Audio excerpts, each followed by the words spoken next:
સૌને નમસ્કાર, પ્રણામ. સરકારી વિનયન અને વાણિજ્ય કોલેજ રાપરના ગુજરાતી વિભાગ દ્વારા આયોજિત પ્રશિષ્ટ કૃતિ પરિચય શ્રેણીના 86મા મણકામાં આપ સૌ મિત્રોનું હૃદયપૂર્વક સ્વાગત છે.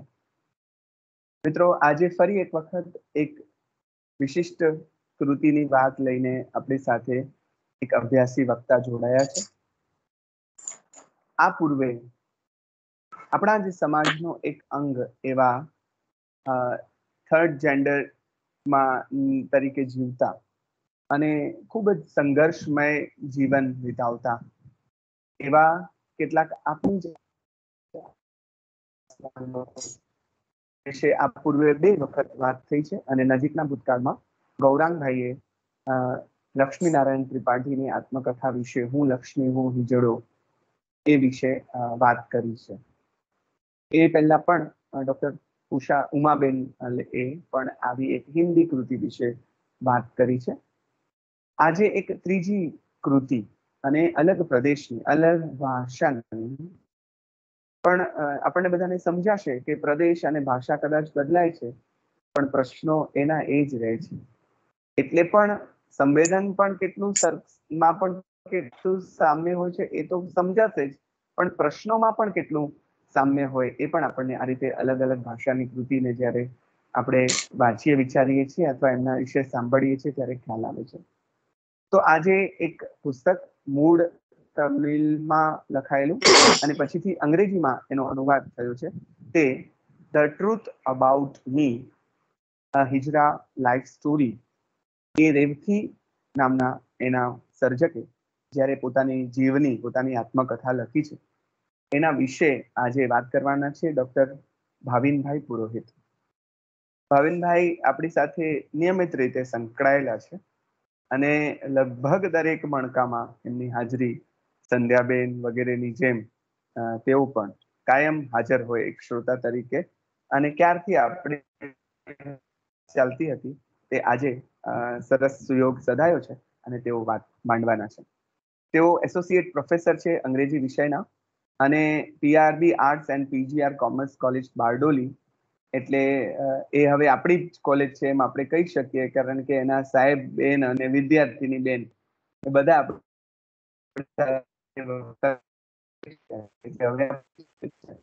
ત્યાં તેઓ અંગ્રેજીના એસોસિએટ પ્રોફેસર છે. એમણે contemporary Indian Dalit woman and hijra autobiographical narratives, study of subaltern identity એવા વિષય પર પીએચડી નો અભ્યાસ કર્યો છે. તો study of woman's subjectivities in Shashi Deshpande's That Long Silence and Kundanika Kapadia's 7 Steps in the Sky. આ બે નવલકથાઓના સંદર્ભમાં તેમણે એમફિલમાં પણ કામ કર્યું છે. એમએસ યુનિવર્સિટી વડોદરામાંથી તેઓ બીએ અને એમએ થયા છે. બીએમાં અંગ્રેજી સાથે તેમનો ગુજરાતી વિષય પણ હતો, એટલે મને મારું પણ એવું જ હતું, પણ મેં પછી બદલી કાઢ્યું. ગુજરાતી અંગ્રેજીને બદલે અંગ્રેજી ગુજરાતીને બદલે ગુજરાતી અંગ્રેજી એવું કરી દીધેલું. પણ સાહેબ આપણને અંગ્રેજીમાં આગળ વધ્યા અને આજે અંગ્રેજીના પ્રોફેસર છે. તેઓ 1996થી ભણાવે છે, સ્નાતક અને અનુસ્નાતક કક્ષાએ. તો યુજીસી ટીચર ફેલોશિપ એવોર્ડ પણ તેમને પોતાના પીએચડીના કાર્ય માટે વર્ષ 2015થી 17 દરમિયાન જે એવોર્ડ એમને પ્રાપ્ત થયેલ છે. ગોલ્ડ મેડલિસ્ટ છે સાહેબ એમએમાં વર્ષ 1995નો બીવાય કંટક સુવર્ણચંદ્ર પણ તેમને પ્રાપ્ત થયો છે. ઘણા બધા પ્રતિષ્ઠિત સામયિકોમાં અને ઈ મેગેઝિન જે હવે નવું પરફોર્મમાં આવ્યું છે એમાં પણ સાહેબના લેખો નિયમિત પ્રગટતા રહે છે. રાજ્ય કક્ષાના સેમિનાર, વેબિનાર વગેરેથી માંડીને રાષ્ટ્રીય અને આંતરરાષ્ટ્રીય કક્ષાના સેમિનાર વગેરેમાં એમણે 35થી વધુ પેપર્સ એટલે કે રિસર્ચ પેપર, શોધપત્રો રજૂ કર્યા છે. ક્યાંક ચેરપર્સન તરીકે તેઓ જોડાયા છે, તો ક્યાંક રિસોર્સ પર્સન તરીકે જોડાયા છે. મેં કહ્યું તેમ આપણા નિયમિત શ્રોતા છે, બહુ જ અભ્યાસી અને એટલા જ વિનમ્ર એમની પાછળ એમની લાઇબ્રેરી એમના અભ્યાસની શાખ પૂરી રહી છે. તો હવે વધુ સમય ન લેતા એમને જ વિનંતી કરી કે આ એક થોડા વિશિષ્ટ પુસ્તકની વાત નિરાજ જીવે આપણી સાથે કરે. અને કોલેજ પરિવાર અને સૌ શ્રોતા મિત્રો વતી સાહેબ આપનું હાર્દિક સ્વાગત છે અને આનંદભેર આપને આવકારીએ છીએ અને આપને સાંભળવા આતુર છીએ. પ્લીઝ. થેન્ક યુ રમજાનભાઈ, ખૂબ ખૂબ આભાર આપનો. આપણે બારડોલી કોલેજની વાત કરી તો બારડોલી કોલેજના સંધ્યાબેનનો લેક્ચર હતો, પછી અમારી વિદ્યાર્થીનીનું આપને ત્યાં લેક્ચર હતું. આજે મારું છે. અમે 3 ડિપાર્ટમેન્ટ ઓફ ઇંગ્લિશ સાથે જ જોડાયેલા છે. એટલે રાપર કોલેજ સાથે બારડોલી કોલેજનો ડિપાર્ટમેન્ટ ઓફ ઇંગ્લિશનો ટાઈપ પણ આપણે થઈ શકે, શક્યતા ડેવલપ થઈ ગઈ છે. અને જ્યારે રમજાનભાઈ વાત કરતા હોય, કાર્યક્રમના ખરેખર જાન રમજાનભાઈ જ છે. અને મને ઘણી વખત ત્યારે ઘણા લોકોને જોઉં છું ત્યારે મને રમજાનભાઈની સાથે આજે પણ વાત થઈ, કાલે વાત થઈ. અને સુરતમાં જ્યારે રહું છું ત્યારે એક શબ્દ મને વારંવાર યાદ આવે છે અને તે શબ્દ છે લમ્મણ. અગાઉ જ્યારે 84 ડેરીના દૂધવાળા ઘરે ઘરે દૂધ પહોંચાડતા ત્યારે 500 ml કે 1 લીટર દૂધ લેતા હોઈએ ત્યારે થોડુંક 10 ml કે 15 ml દૂધ, એક વધારાનું દૂધ એ લોકો આપતા હતા ગ્રાહકને, અને લમ્મણ કહેવાતું. એટલે રમજાનભાઈની વાતમાં એક આવું લમ્મણ હોય છે. દરેક પ્રોફેસરને કઈ ને કઈક નાની મોટી સિદ્ધિ ભલે હોય, રમજાનભાઈના મુખે જાણે એ સાંભળીએ ત્યારે આપણે એવું લાગે કે આપણું પણ યુધિષ્ઠિરની જેમ જાણે ઉપર ચાલતું હોય છે. સો ખૂબ ખૂબ આભાર રમજાનભાઈ, વન્સ અગેન. આજે ઓનલાઈન પ્રશિષ્ટ કૃતિ પરિચય શ્રેણીના 86મો મણકો છે અને આપની સમક્ષ જોડાવાનો બહુ આનંદ છે. આજે આર્ટ્સ અને કોમર્સ કોલેજ રાપર સમગ્ર પરિવારનો આભારી છું. આપના પ્રેરણા સ્ત્રોત આચાર્ય શ્રી ડોક્ટર રાવલ સાહેબનો, સમગ્ર ગુજરાતી વિભાગનો આભારી છું. અને આપના ગ્રંથપાલ શ્રી, જે ગઈકાલે આપણે વાત કરી કે આજે કાર્ડ બનાવવાની જે જહેમત કરે છે ફોટા સાથેના, એ આપના ગ્રંથપાલ શ્રીનું આ સરસ મજાનું કાર્ય છે. So thank you very much. અને સમગ્ર કાર્યક્રમની જાન એવા રમજાનભાઈ આપનો પણ દિલથી આભાર માનું છું. ફરી એકવાર આપે અત્યંત નિષ્ઠા અને ખંતથી આ શ્રેણીની માવજત કરી છે. પ્રાધ્યાપક સંધ્યાબેન ભટ્ટ મને દેખાય છે અહીંયા. થેન્ક્સ સંધ્યાબેન, આપ પણ આ પ્રસંગના નિમિત્ત બન્યા છો. આપે મને રમજાનભાઈ સાથે મારો પરિચય કરાવ્યો. So once again thank you very much. Ramjanbhai વાત કરી કે નિયમિત શ્રોતા છું અને આ કાર્યક્રમ ઓનલાઈન છે. પણ હું નિયમિત ઓનલાઈન શ્રોતા તો છું, પણ ઓન રોડ શ્રોતા પણ છું. મારા મિત્ર અને પ્રોફેસર આરબી પરમાર પણ હમણાં હાજર છે અહીંયા ઓનલાઈન. અને અમે જયારે કારમાં સુરત આવતા હોય છે ત્યારે કાર્યક્રમની શરૂઆત થઈ જાય છે. એટલા એક વિશિષ્ટ સંજોગ છે કે અમે ઓનલાઈન શ્રોતા તો છીએ, ઓન રોડ શ્રોતા પણ છીએ. અને જે દિવસે 4 વાગ્યા કાર્યક્રમ નથી હોતો ત્યારે કંઈક ખોટું હોય છે એવો પણ એક ભાવ ઉભો થતો હોય છે કે આજે કશું કંઈ નથી એવું લાગતું હોય છે. આજે રવિવાર છે અને આજના આરામના દિવસે પણ ઘણા બધા મિત્રો, શ્રોતાઓ સમયની અનુકૂળતા ઊભી કરી આજે હાજર છે. ચાનો પણ સમય છે, છતાં રમજાનભાઈની જે ચા અને ચાહના છે એની આગળ કદાચ ચા પણ છોડવા માટે આપણે રાજી છીએ. ચા પણ એ ફિક્કી છે. તો once again thank you very much. I am thankful to everybody present here. હું વાતની શરૂઆત 20મી સદીના એક બહુ જાણીતા ફ્યુચરિસ્ટ રાઇટર એલ્વિન ટોફલરના 3 પુસ્તકોથી કરીશ. 20મી સદીમાં 1970, 1980 અને 1990 એમ 10-10 વર્ષના અંતરે અમેરિકી લેખક એલ્વિન ટોફલર 3 પુસ્તકો આપે છે. પહેલું પુસ્તક છે third wave, the third wave, જે 1970માં પ્રસિદ્ધ થયું. બીજું પુસ્તક છે ફ્યુચર શોક, જે 1980માં આવ્યું. ત્રીજું પુસ્તક છે પાવર શિફ્ટ, જે 1990માં આવ્યું. આજે એલ્વિન ટોપલર આપણી વચ્ચે નથી, 2016માં એ એક્સપાયર થયા. પણ આજનો જે ડિજિટલ યુગ છે, આજે જે આપણે મળી રહ્યા છે ઓનલાઈન ડિજિટલ માધ્યમ સ્વરૂપે, એની પહેલી આગાહી એલ્વિન ટોપલર કરેલી. એટલે મળવું એટલે માત્ર સદેહે મળવું એમ નહીં, પણ આ નવા ડિજિટલ સ્વરૂપે કદાચ માઇક્રોસોફ્ટ ટીમ્સના ક્લાસરૂમમાં મળવું એમ પણ થાય છે. તો આ એક ફ્યુચરિસ્ટિક વિઝન હતું એલ્વિન ટોફલરનું. અને ડિજિટલ પ્લેટફોર્મ પર વિચારો વ્યક્ત કરવા અને વાગોળવા, અને છેવટે જે રીતે રમજાનભાઈ યુટ્યુબ પર એને પ્લેટફોર્મ પર તરતા મૂકે છે, વહેતા મૂકે છે, આ જે આખી ઘટના છે એને એક આપણે નવા ચૈતિક સ્તરે કે નવા આયામો સાથે એક નવી સામાજિક સંરચનાના આગમનની સાથે જોડવી પડશે અને જોવી પડશે. આપણે આ એક નાની મોટી ઘટના નથી, પણ એક નવું એક સામાજિક સંરચના ધીમે ધીમે ડેવલપ થાય છે. આ એવી સંરચના છે જેમાં પરંપરાગત ક્લાસરૂમ કે આદાન પ્રદાનની જે હાયરાર્કી હતી પહેલા, એ હવે કદાચ ધીમે ધીમે દૂર થઈ જાય છે. ઓનલાઈન જયારે ક્લાસીસ થયા ત્યારે ઘણા મારા વિદ્યાર્થીઓ એવું પણ કહ્યું કે સર આ જ બરાબર છે, ઓનલાઈન ક્લાસીસ જ ચાલુ રહેવા જોઈએ. પોસ્ટ કોરોના પીરિયડ આવે તો પણ ભલે ઓનલાઈન ક્લાસીસ ચાલુ રહે. તો એક નવી સંરચના, કદાચ ભવિષ્યમાં એવું પણ બને કે ગવર્મેન્ટ ઓનલાઈન ક્લાસીસની એક અલગ જ સ્કૂલ ને કોલેજો ચાલુ કરે. આ પણ એક પોસિબિલિટી નકારી ન શકાય. ફોરેનમાં તો ઘણા બધા ઓનલાઈન ક્લાસીસ કોરોના પહેલા પણ આ જ પદ્ધતિથી શિક્ષણ થતું હતું. એટલે ડાયલોગ એક નવું વાતાવરણ ડેવલપ થયું અથવા થઈ રહ્યું છે ધીમે ધીમે. ટોફલર પોતાના 3 પુસ્તકોમાં એક ઠેકાણે એવું કહે છે કે 21મી સદીમાં એ પ્રશ્ન પૂછે છે, અને પ્રશ્ન એવો છે કે અશિક્ષિત લોકો કોણ છે? 21મી સદીના અશિક્ષિત લોકો કોણ છે? એટલે who are the illiterates of the 21st century? અને પોતે જવાબ આપે છે કે જેને વાંચતા લખતા નથી આવડતું એ અશિક્ષિત નથી, પરંતુ એ લોકો છે જે કશું જ શીખવા માંગતા નથી અથવા શીખેલું ભૂલવા માંગતા નથી અને ફરી નવું કંઈક શીખવા તૈયાર નથી.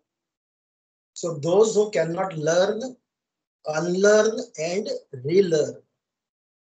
એટલે આવા જ કોઈક સંવાદની ભૂમિકાએ આજે હિજરા નેરેટિવ્સ અંગેની સમજ લર્ન કરવા માટે, જે સમાજમાં વ્યાપ્ત ટ્રાન્સફોબિયા છે, ગેરસમજો છે હિજરા અંગેની, હિજરા બોડી અંગેની, ખાસ કરીને હિજરા બોડી અંગેની, એને અનલર્ન કરવા માટે, અને હિજરા હ્યુમન બોડી, હિજરા બોડી પણ એક હ્યુમન બોડી છે, બરાબર, એક સમજ રીલર્ન કરવા આપણે આજે ભેગા થયા છે. એ પ્રકારનો એક મારી સમજ છે, અથવા સમગ્ર કાર્યક્રમની એક નિષ્પત્તિ જો હું કલ્પી શકું તો તે કંઈક આવી છે. રમજાનભાઈ એમના પરિચય લખાણમાં બતાવ્યું કે થોડા દિવસ પહેલા જ આદરણીય સમાજશાસ્ત્રી આપણા ગુજરાતના બહુ જાણીતા એવા પ્રાધ્યાપક ડોક્ટર ગૌરાંગભાઈ જાનીએ લક્ષ્મીનારાયણ ત્રિપાઠીના પુસ્તક, એની આત્મકથા મી હિજરા મી લક્ષ્મી ની વાત કરેલી, અને અગાઉ પણ આ અંગેની વાત થઈ, રમજાનભાઈ આજે પાછું જણાવ્યું. તો આ દિશામાં એક સંવાદની એક શરૂઆત થઈ, જે બહુ જરૂરી સંવાદ છે. મારા પીએચડી ના અભ્યાસ અંગે આ પુસ્તક જે છે તે આ પુસ્તક આ છે, અને આ પુસ્તક એકચ્યુઅલી 2010માં છપાયું હતું, અને 2011માં મારા વાઈફે આ પુસ્તકને ખરીદેલું એના પોતાના આત્મકથાના અભ્યાસ માટે, અને પછી મેં કદાચ આ પુસ્તકને મારા ઉપયોગમાં આને લીધું મારા અભ્યાસ માટે.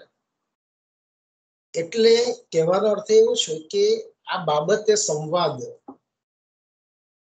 બહુ જ જરૂરી બાબત છે, ખાસ કરીને જે લોકો વિશે આપણે, હું રોજ કદાચ હું પોતાની જાતને, હું તો કે હવે હું માનતો નથી મારી સમજ પ્રમાણે, જેવી રીતે આપણી સમજ કદાચ આપણા કોઈ ચોક્કસ ધર્મ કે જાતિથી ઉપર ઉઠવાની શીખ આપતી હોય છે, તેમ બોડી અંગેની સમજ પણ આપણાને પુરુષ અને સ્ત્રીના જે દ્વંદ્વ છે, બાઇનરિઝમ છે, એનાથી ઉપર ઉઠવાની આપણી એક સમજ હવે ડેવલપ થઈ રહી છે. એ જો સમજ ડેવલપ થશે તો કદાચ હિજરા વ્યક્તિત્વને આપણે સારી રીતે સમજી શકીશું. આ અંગે થોડી ડિટેલમાં હું પછી વાત કરીશ. પણ ગૌરાંગભાઈ જાનીએ જે વાત કરેલી મી હિજરા મી લક્ષ્મીમાં અને હિજરા નેરેટિવની વાત કરી, હિજરાઓની સામાજિક સ્થિતિ, એમના પોતાના અનુભવ હતા, પોતાની ફૂલછાપની જે કોલમ છે એમાં અવારનવાર એમણે અનુભવો અને આ મુદ્દે લખ્યું છે.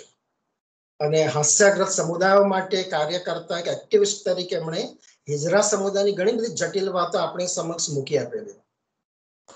તો I am really thankful to Gaurangbhai also for this. હવે ઘણા બધા પ્રશ્નો ઉભા થાય છે. હિજરા જે નેરેટિવ છે સામાન્ય નેરેટિવ નથી. જે રીતે સામાન્ય રીતે આપણે નોવેલ વાંચતા હોઈએ છીએ કે અથવા આત્મકથા વાંચતા હોઈએ, તો એ પ્રકારની આ નેરેટિવ નથી. એ આપણા દરેક પ્રકારની સમજને પડકારે છે. આપણા પોતાની હ્યુમન બોડીની સમજને પડકારે છે, સેક્સ્યુઆલિટીની સમજને પડકારે છે, સેક્સ અને જેન્ડરનો જે તફાવત છે આપણે ત્યાં એની આગળ થોડીક વાત કરીશ ડિટેલમાં, એને પણ એ પડકારે છે. સાહિત્યિકતા શું છે, કોને સાહિત્ય કહેવાય, એ પણ એક બહુ અગત્યનો મુદ્દો છે. What is literariness? તો લિટરરી અને લિટરરીનેસની એક જે સમજ, સ્થાપિત સમજ અથવા મેઇન સ્ટ્રીમ સાહિત્યમાં ડેવલપ થયેલી એક સમજ, પછી પશ્ચિમની પણ સમજ હોઈ શકે અને આપણા દેશની પણ એક સમજ હોઈ શકે.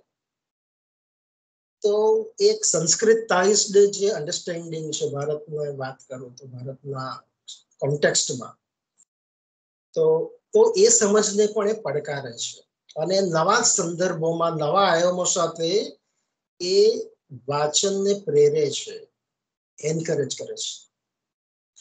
એટલે મારી સામાજના સમજ એવી છે કે હિજરા જે સાહિત્ય છે બૃહદ ભારતીય સાહિત્યનો જ એક ભાગ છે. અને ભારતની જે ભાષાઓ છે, પ્રાદેશિક સાહિત્ય છે, એને કોઈ ચોક્કસ આપણે એ એકરૂપતા ધરાવતું સાહિત્ય નથી. એના કોઈ ચોક્કસ કેનન નથી કે માપદંડ નથી કે માનદંડ નો ભાગ ના બની શકે. ભલે માપદંડ ને માનદંડ હોય, કેનોનાઇઝ્ડ લિટરેચર દરેક જ યુગમાં હોય છે. કેનોનાઇઝ્ડ લિટરેચર અંગ્રેજી સાહિત્યની વાત કરું તો કેટલાક રાઇટર હોય છે તો હંમેશા હોય જ છે. એ કેનોનાઇઝ્ડ લિટરેચર અથવા નો એક ભાગરૂપ બની જાય છે. શેક્સપિયર છે તો એ કેનોનાઇઝ્ડ લિટરેચરનો એક ભાગ છે. પણ હવે આપણે શેક્સપિયરને પણ અલગ રીતે સમજીએ છીએ. ન્યૂ હિસ્ટોરિસિઝમ અને નવી બધી જે વિભાવનાઓ ધીમે ધીમે ડેવલપ થઈ છે નવા યુગમાં, અનુઆધુનિક યુગમાં ખાસ કરીને, તો એમાં એક રીરીડિંગને અવકાશ છે. એટલે હિજરા જે નેરેટિવ છે એ આવા પરંપરાગત જે કેનન છે, એની જે શક્યતાઓ છે, એની જે માંગણીઓ છે, એમાં જે કેરેક્ટરાઇઝેશનની માંગણી છે, એની જે સબ્જેક્ટ મેટરની માંગણી છે, એ માંગણીઓને પડકારે છે. અને પોતાનું જે એક પોએટિક્સ ઊભું કરે છે, કાવ્યશાસ્ત્ર એક ઊભું કરે છે. એનું પોતાનું એક અલગ જ એસ્થેટિક્સ છે, સૌંદર્ય શાસ્ત્ર છે. અને સૌથી મોટી વાત એ છે કે એની પોતાની એક અલગ એપિસ્ટેમોલોજી છે, જ્ઞાન મીમાંસા શાસ્ત્ર છે. એ આપણા 2000 વર્ષ જૂના જ્ઞાન મીમાંસા શાસ્ત્રને પડકારે. જે રીતે નારીવાદે પિતૃસત્તાક જ્ઞાન શાસ્ત્રને પડકાર્યું, એપિસ્ટેમોલોજીને પડકાર્યું નારીવાદે, તે જ રીતે હિજરા નેરેટિવ છે તે પણ નારીવાદનું એક માર્જિનલાઇઝ અથવા હાસ્યગ્રસ્ત સમૂહ ના નેરેટિવને વાચા આપતા એક ઇઝમ તરીકે જોઉં છું કે થિયરી તરીકે જોઉં છું. તો એ રીતે એક હાસ્યગ્રસ્ત સમૂહ છે એનું પોતાનું પણ એક પોએટિક્સ છે અને એની પોતાનું એક એસ્થેટિક્સ છે, સૌંદર્ય શાસ્ત્ર છે. તો એને કદાચ આપણે જે કેનોનાઇઝ્ડ આપણી અન્ડરસ્ટેન્ડિંગ છે સૌંદર્ય શાસ્ત્રની, પશ્ચિમની વાત કરીએ તો એરિસ્ટોટલથી જે ચાલી આવતી જે અન્ડરસ્ટેન્ડિંગ સમજ છે સાહિત્યની, તો એ સાહિત્યની અન્ડરસ્ટેન્ડિંગ જે સમજને ચોક્કસ પડકારે છે. આ એ અવાજો છે જે પારંપરિક વાચનના જે સિદ્ધાંતો છે એને પણ નકારે છે અને વાચનની એક નવી પરંપરા સ્થાપિત કરે છે. એટલે એક નવી સાહિત્યિકતા ઊભી કરે છે. એટલે હિજરાતી લિટરેચર છે એને બહુ મોટા આપણે પરિપ્રેક્ષ્યમાં જોવું પડશે, કારણ કે ઘણા બધા પ્રકારની હાયરાર્કી જે છે, લિંગની ભેદ છે, લિંગભેદ છે, એટલે જેન્ડર હાયરાર્કી કદાચ એને કહી શકાય, તો એને પડકારે છે.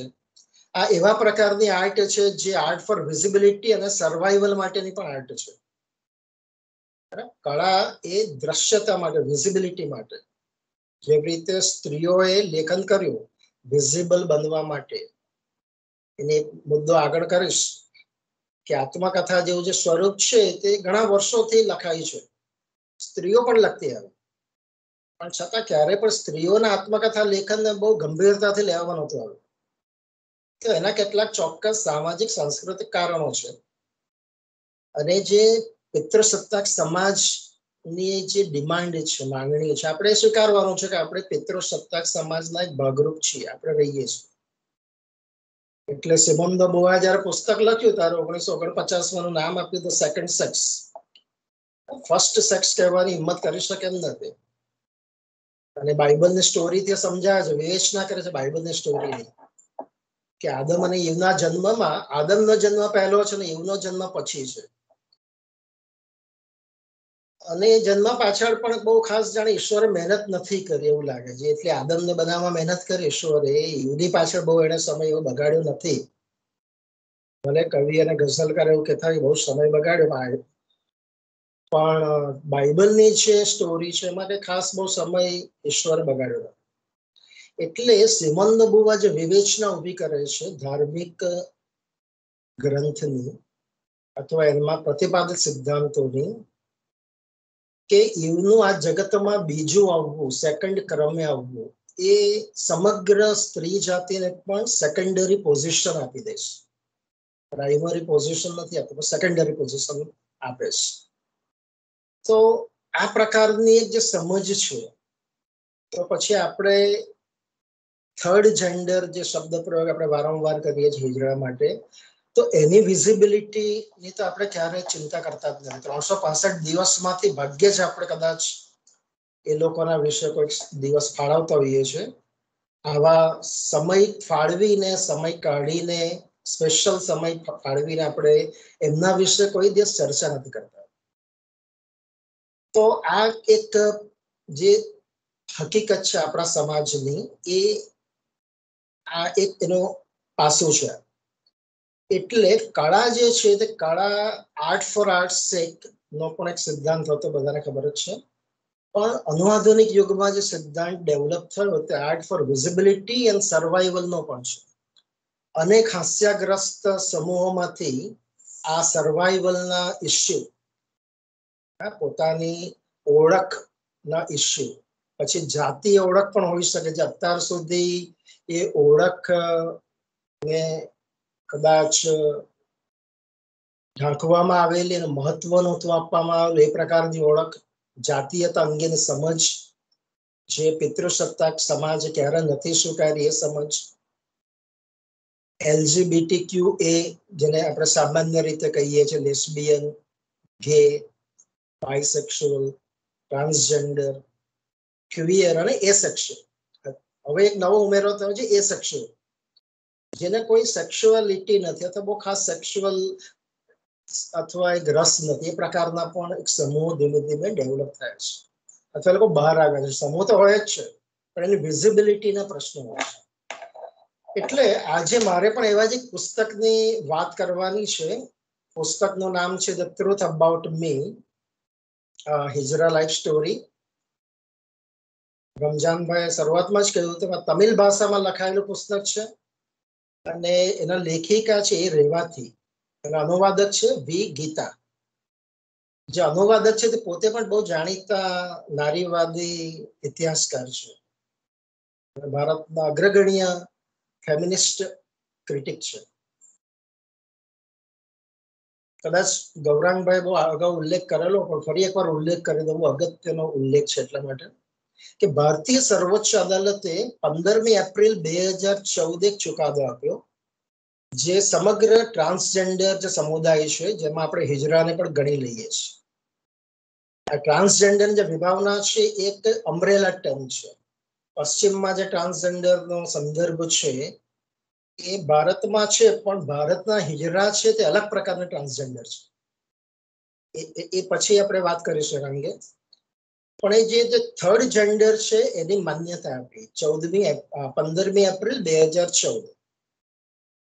એટલે આજે તમે જોશો તો રેલવેનું બુકિંગ કરાવવું હોય તો હવે મેલ, ફિમેલ અને થર્ડ જેન્ડર, એક ત્રીજું જેન્ડર પણ એમાં આપણને દેખાય છે. એટલે ઘણા બધા હિજડા સમૂહના મત મુજબ આ અમારી આઝાદીનો દિવસ 15મી એપ્રિલ છે, 15મી ઓગસ્ટ નથી, પણ 15મી એપ્રિલ છે. કારણ કે અત્યાર સુધી તેમની જે જાતીયતા છે અથવા બોડીની જે ઓળખ છે એને ક્યારે પણ મેઇન સ્ટ્રીમ સમાજમાં અથવા જે મુખ્ય ધારા છે આપણે એમાં ક્યારે માન્યતા નથી મળી. ભલે માઇથોલોજીકલી માન્યતા છે, રામાયણમાં એનો ઉલ્લેખ હોય કે મહાભારતમાં ઉલ્લેખ હોય, અંબાજીના મંદિરમાં જે મા બહુચર છે એની સાથે જોડાયેલી કથાઓ છે, દંતકથાઓ છે, મિથ છે, બધું જ છે. વાર તહેવારે, પ્રસંગોપાત, સારા પ્રસંગે, બાળકોના જન્મના સમયે, લગ્ન પ્રસંગે ઘણા ફેમિલી સામેથી હિજડાને બોલાવે પણ છે, એને બધાઈ આપે છે, બધાઈ હિજડા કહેવામાં આવે છે. એટલે આ પ્રકારની એક સમજ છે અથવા આ પ્રકારની એક આપણે માન્યતા આપી છે. અને એમાં પણ જાણે આપણો પોતાનો સ્વાર્થ છે, આપણે હિજડા પાસેથી કશું મેળવવાનું છે, એમની પાસેથી આશીર્વાદ આપણે મેળવવાના આપણા લાભ માટે. પણ જેવા આશીર્વાદ મળે છે પછી આપણે એને કઈ બહુ ખાસ ચિંતા કરતા નથી, એમના જીવન વિશે કે એના વિશે બહુ ખાસ ચિંતા પછી આપણે કરતા નથી. એટલે આ જે ચુકાદો જે મળ્યો એ સમગ્ર ભારતના હિજડા સમુદાય વધાવ્યો, અને એના પ્રતિનિધિ રૂપ એવા લેખિકા છે એ રેવતી. બહુ ટૂંકમાં એમનો પરિચય આપી દઉં. 3 પુસ્તકો એમણે આપ્યા છે અત્યાર સુધીમાં, અને તમને જોશો કે બહુ ખાસ ભણેલા નથી, 10મું ધોરણ માંડ ભણ્યા છે, એવી કોઈ પરિસ્થિતિ નહોતી. હિજડા બનવું એ તમારે માટે પીડાની અનુભૂતિ છે, પીડા સિવાય કશું જ નથી. હા, પીડા, પીડા અને પીડા, જે રીતે એક શબ્દ વારંવાર ટીવી જોતા સંભળાય છે, એન્ટરટેનમેન્ટ, એન્ટરટેનમેન્ટ, એન્ટરટેનમેન્ટ. આમાં આનાથી બધું જ વિપરીત છે. આમાં કશું જ એન્ટરટેનમેન્ટ નથી. તમે નેરેટિવ વાંચશો તો તમે ધ્રુજી જાઓ છો. જે દુનિયાની આપણે કલ્પના જ નથી કરી એ દુનિયા આપણી સામે ઉઘડતી જાય છે. જન્મથી થોડા સમય પછી બાળક અમુક વર્ષનું થાય છે, ત્યાર પછી એક પ્રોસેસ જે ચાલુ થાય છે હિજડા બનવા સુધીનો પ્રોસેસ, અને હિજડા બન્યા પછી પણ જે અવહેલના ધૂતકાર સામાજિક સ્તરે, કુટુંબના સ્તરે, અલગ અલગ સ્તરે જે અનુભૂતિ જે હિજડા બાળકની છે એને આપણે ક્યારેય બધા મુદ્દાઓ વિશે બહુ ખાસ ધ્યાન આપ્યું નથી. એટલે 3 પુસ્તકો જે એમણે પ્રસિદ્ધ કર્યા એમાંનું એક છે અવર લાઈવ્સ અવર વર્લ્ડ્સ, 2004માં એમણે પ્રસિદ્ધ કર્યું. અને પુસ્તકમાં એમણે જે હિજડા, ઘણા બધા એમના જેવા જે હિજડા છે એમની પાસે લેખન કરાવ્યું. આ હિજડા લેખન શા માટે જરૂરી છે એ મુદ્દો આપણે પછી જોઈશું. જે રીતે નારીવાદી લેખન શા માટે જરૂરી છે, નારી કેન્દ્રીય લખાણો શા માટે જરૂરી છે, એ નારીવાદે સમજાવ્યું છે. એવી રીતે જ હિજરા કેન્દ્રીય લેખન પણ કેમ જરૂરી છે, એની પણ એક પરંપરા કેમ વિકસવી જોઈએ, એ પણ એક અગત્યનો મુદ્દો એક ચકાસવાનો છે, જે આપણે જોઈશું પછી. 2010માં જે પુસ્તક આવ્યું ધ ટ્રુથ અબાઉટ મી, જેની વાત આજે આપણે કરી રહ્યા છે, તો કરીશું આગળ. 2016માં ત્રીજું પુસ્તક આવ્યું લાઈફ ઇન ટ્રાન્સ એક્ટિવિઝમ. આ આત્મકથાના અંતે એ રેવતી એક હિજડા એક્ટિવિસ્ટમાં રૂપાંતર પામે છે. ફક્ત હિજડા એક્ટિવિસ્ટ નહીં પણ ટ્રાન્સજેન્ડર એક્ટિવિસ્ટના રૂપમાં એ રૂપાંતર પામે છે. અને પછી એમના જે અનુભૂતિઓ છે એમાં એમનું કામ જે એમણે કર્યું તો એ અંગેનું આ પુસ્તક છે લાઈફ ઇન ટ્રાન્સ એક્ટિવિઝમ. આપણા માટે ગૌરવની એ વાત છે કે કોલંબિયા યુનિવર્સિટી જ્યાં બાબા સાહેબ ડોક્ટર આંબેડકર પણ ભણ્યા હતા, આંબેડકરનું સ્ટેચ્યુ છે જ્યાં, ત્યાંની બટલર લાઇબ્રેરી જે આશરે હ્યુમેનિટીઝના 20 લાખ જેટલા પુસ્તકો છે, ત્યાં એ રહેવાથીનું નામ ત્યાંની દિવાલ પર કોતરાયેલું છે. તો આપણે માટે ગૌરવની વાત છે એક ભારતીય હિજરા લેખકનું નામ, જે આંબેડકર ભણ્યા હતા એ યુનિવર્સિટીમાં. એટલે આંબેડકરના આત્મા, જો કે આત્મા શબ્દ વાપરવો બહુ યોગ્ય નથી, પણ છતાં આંબેડકરની જે ફિલોસોફી છે એને એક આ સતત ટેકો મળે છે. આંબેડકરિઝમ જે છે, જે દલિત કચડાયેલા પીડિત વર્ગ માટેનો જે એક ફિલોસોફી છે, તો એને આ ઘટના સાથે એને પણ એક ટેકો મળે છે. આપણે જોઈશું કે હવે હિજડા સાર્વત્રિક હાજરી ધરાવે છે. જેવી રીતે એક જમાનો એવો હતો કે સ્ત્રીઓની સાર્વત્રિક હાજરી પબ્લિક લાઈફમાં નહોતી, પુરુષોની જ હાજરી હતી. પછી ધીમે ધીમે સ્ત્રી શિક્ષણ વધ્યું, થેન્ક્સ ટુ જ્યોતિબા ફૂલે, સાવિત્રીબાઈ ફૂલે અને ઘણા બધા સ્ત્રી વિચારકો, પુરુષ વિચારકોનો પણ એટલો જ ફાળો છે. તો એને કારણે સ્ત્રી શિક્ષણ વધ્યું, સ્ત્રીઓની હાજરી સાર્વત્રિક બની, શિક્ષણના ક્ષેત્રમાં, મેડિકલ ક્ષેત્રમાં, કાનૂનના ક્ષેત્રમાં, બધા ક્ષેત્રમાં, પોલીસ ડિપાર્ટમેન્ટમાં. એવી રીતે આજકાલ તમે જોશો તો હિજરાઓની પણ હાજરી ધીમે ધીમે હવે પબ્લિક લાઈફમાં જોવા મળે છે. ઘણા બધા લેખનો હિજરાઓ તરફથી મળી રહ્યા છે. મનોલી બંદોપાધ્યાય નામના બંગાળના એક ટ્રાન્સજેન્ડર અથવા હિજડા જે લેખિકા છે, એ પ્રથમ ટ્રાન્સજેન્ડર પ્રિન્સિપલ છે કોલેજના. બંગાળની એક કોલેજના પ્રથમ ટ્રાન્સજેન્ડર પ્રિન્સિપલ છે. એમણે ગિફ્ટ ઓફ ગોડેસ લક્ષ્મી નામનું પુસ્તક આપ્યું. તો સાથે સાથે રેવતીની સાથે કામ કરનારા ઘણા બધા લોકોએ પણ પોતાની આત્મકથાઓ લખી છે. એમાંની એક જાણીતી આત્મકથા છે આઈ એમ વિદ્યા કરીને, અને નાન સર્વનાન અલ્લાહ તમિલ ટાઇટલ છે, જેનો અર્થ છે આઈ એમ નોટ સર્વનાન. સર્વનાન એટલે જે મુરુગન જે દેવ છે, જે મેલ છે, પુરુષ છે, તો હું આઈ એમ નોટ, હું મેલ નથી કહેવાનો અર્થ એવો છે કે હું મેલ નથી. એટલે આ જે એક બોડી અથવા અનુભૂતિની એક સમજ છે કે હું આ નથી, ભલે મને બાયોલોજીકલ એક બોડી મળી છે પણ છતાં હું આ નથી. તો એ બહુ સમજ અગત્યની સમજ છે, જે હિજરા નેરેટિવમાં વારંવાર સપાટી પર આવે છે. હવે કૃતિની ચર્ચા કરીએ પહેલા બે મહત્વના મુદ્દા છે એને પણ તપાસી લઈએ. આત્મકથા અંગેના મુદ્દા છે,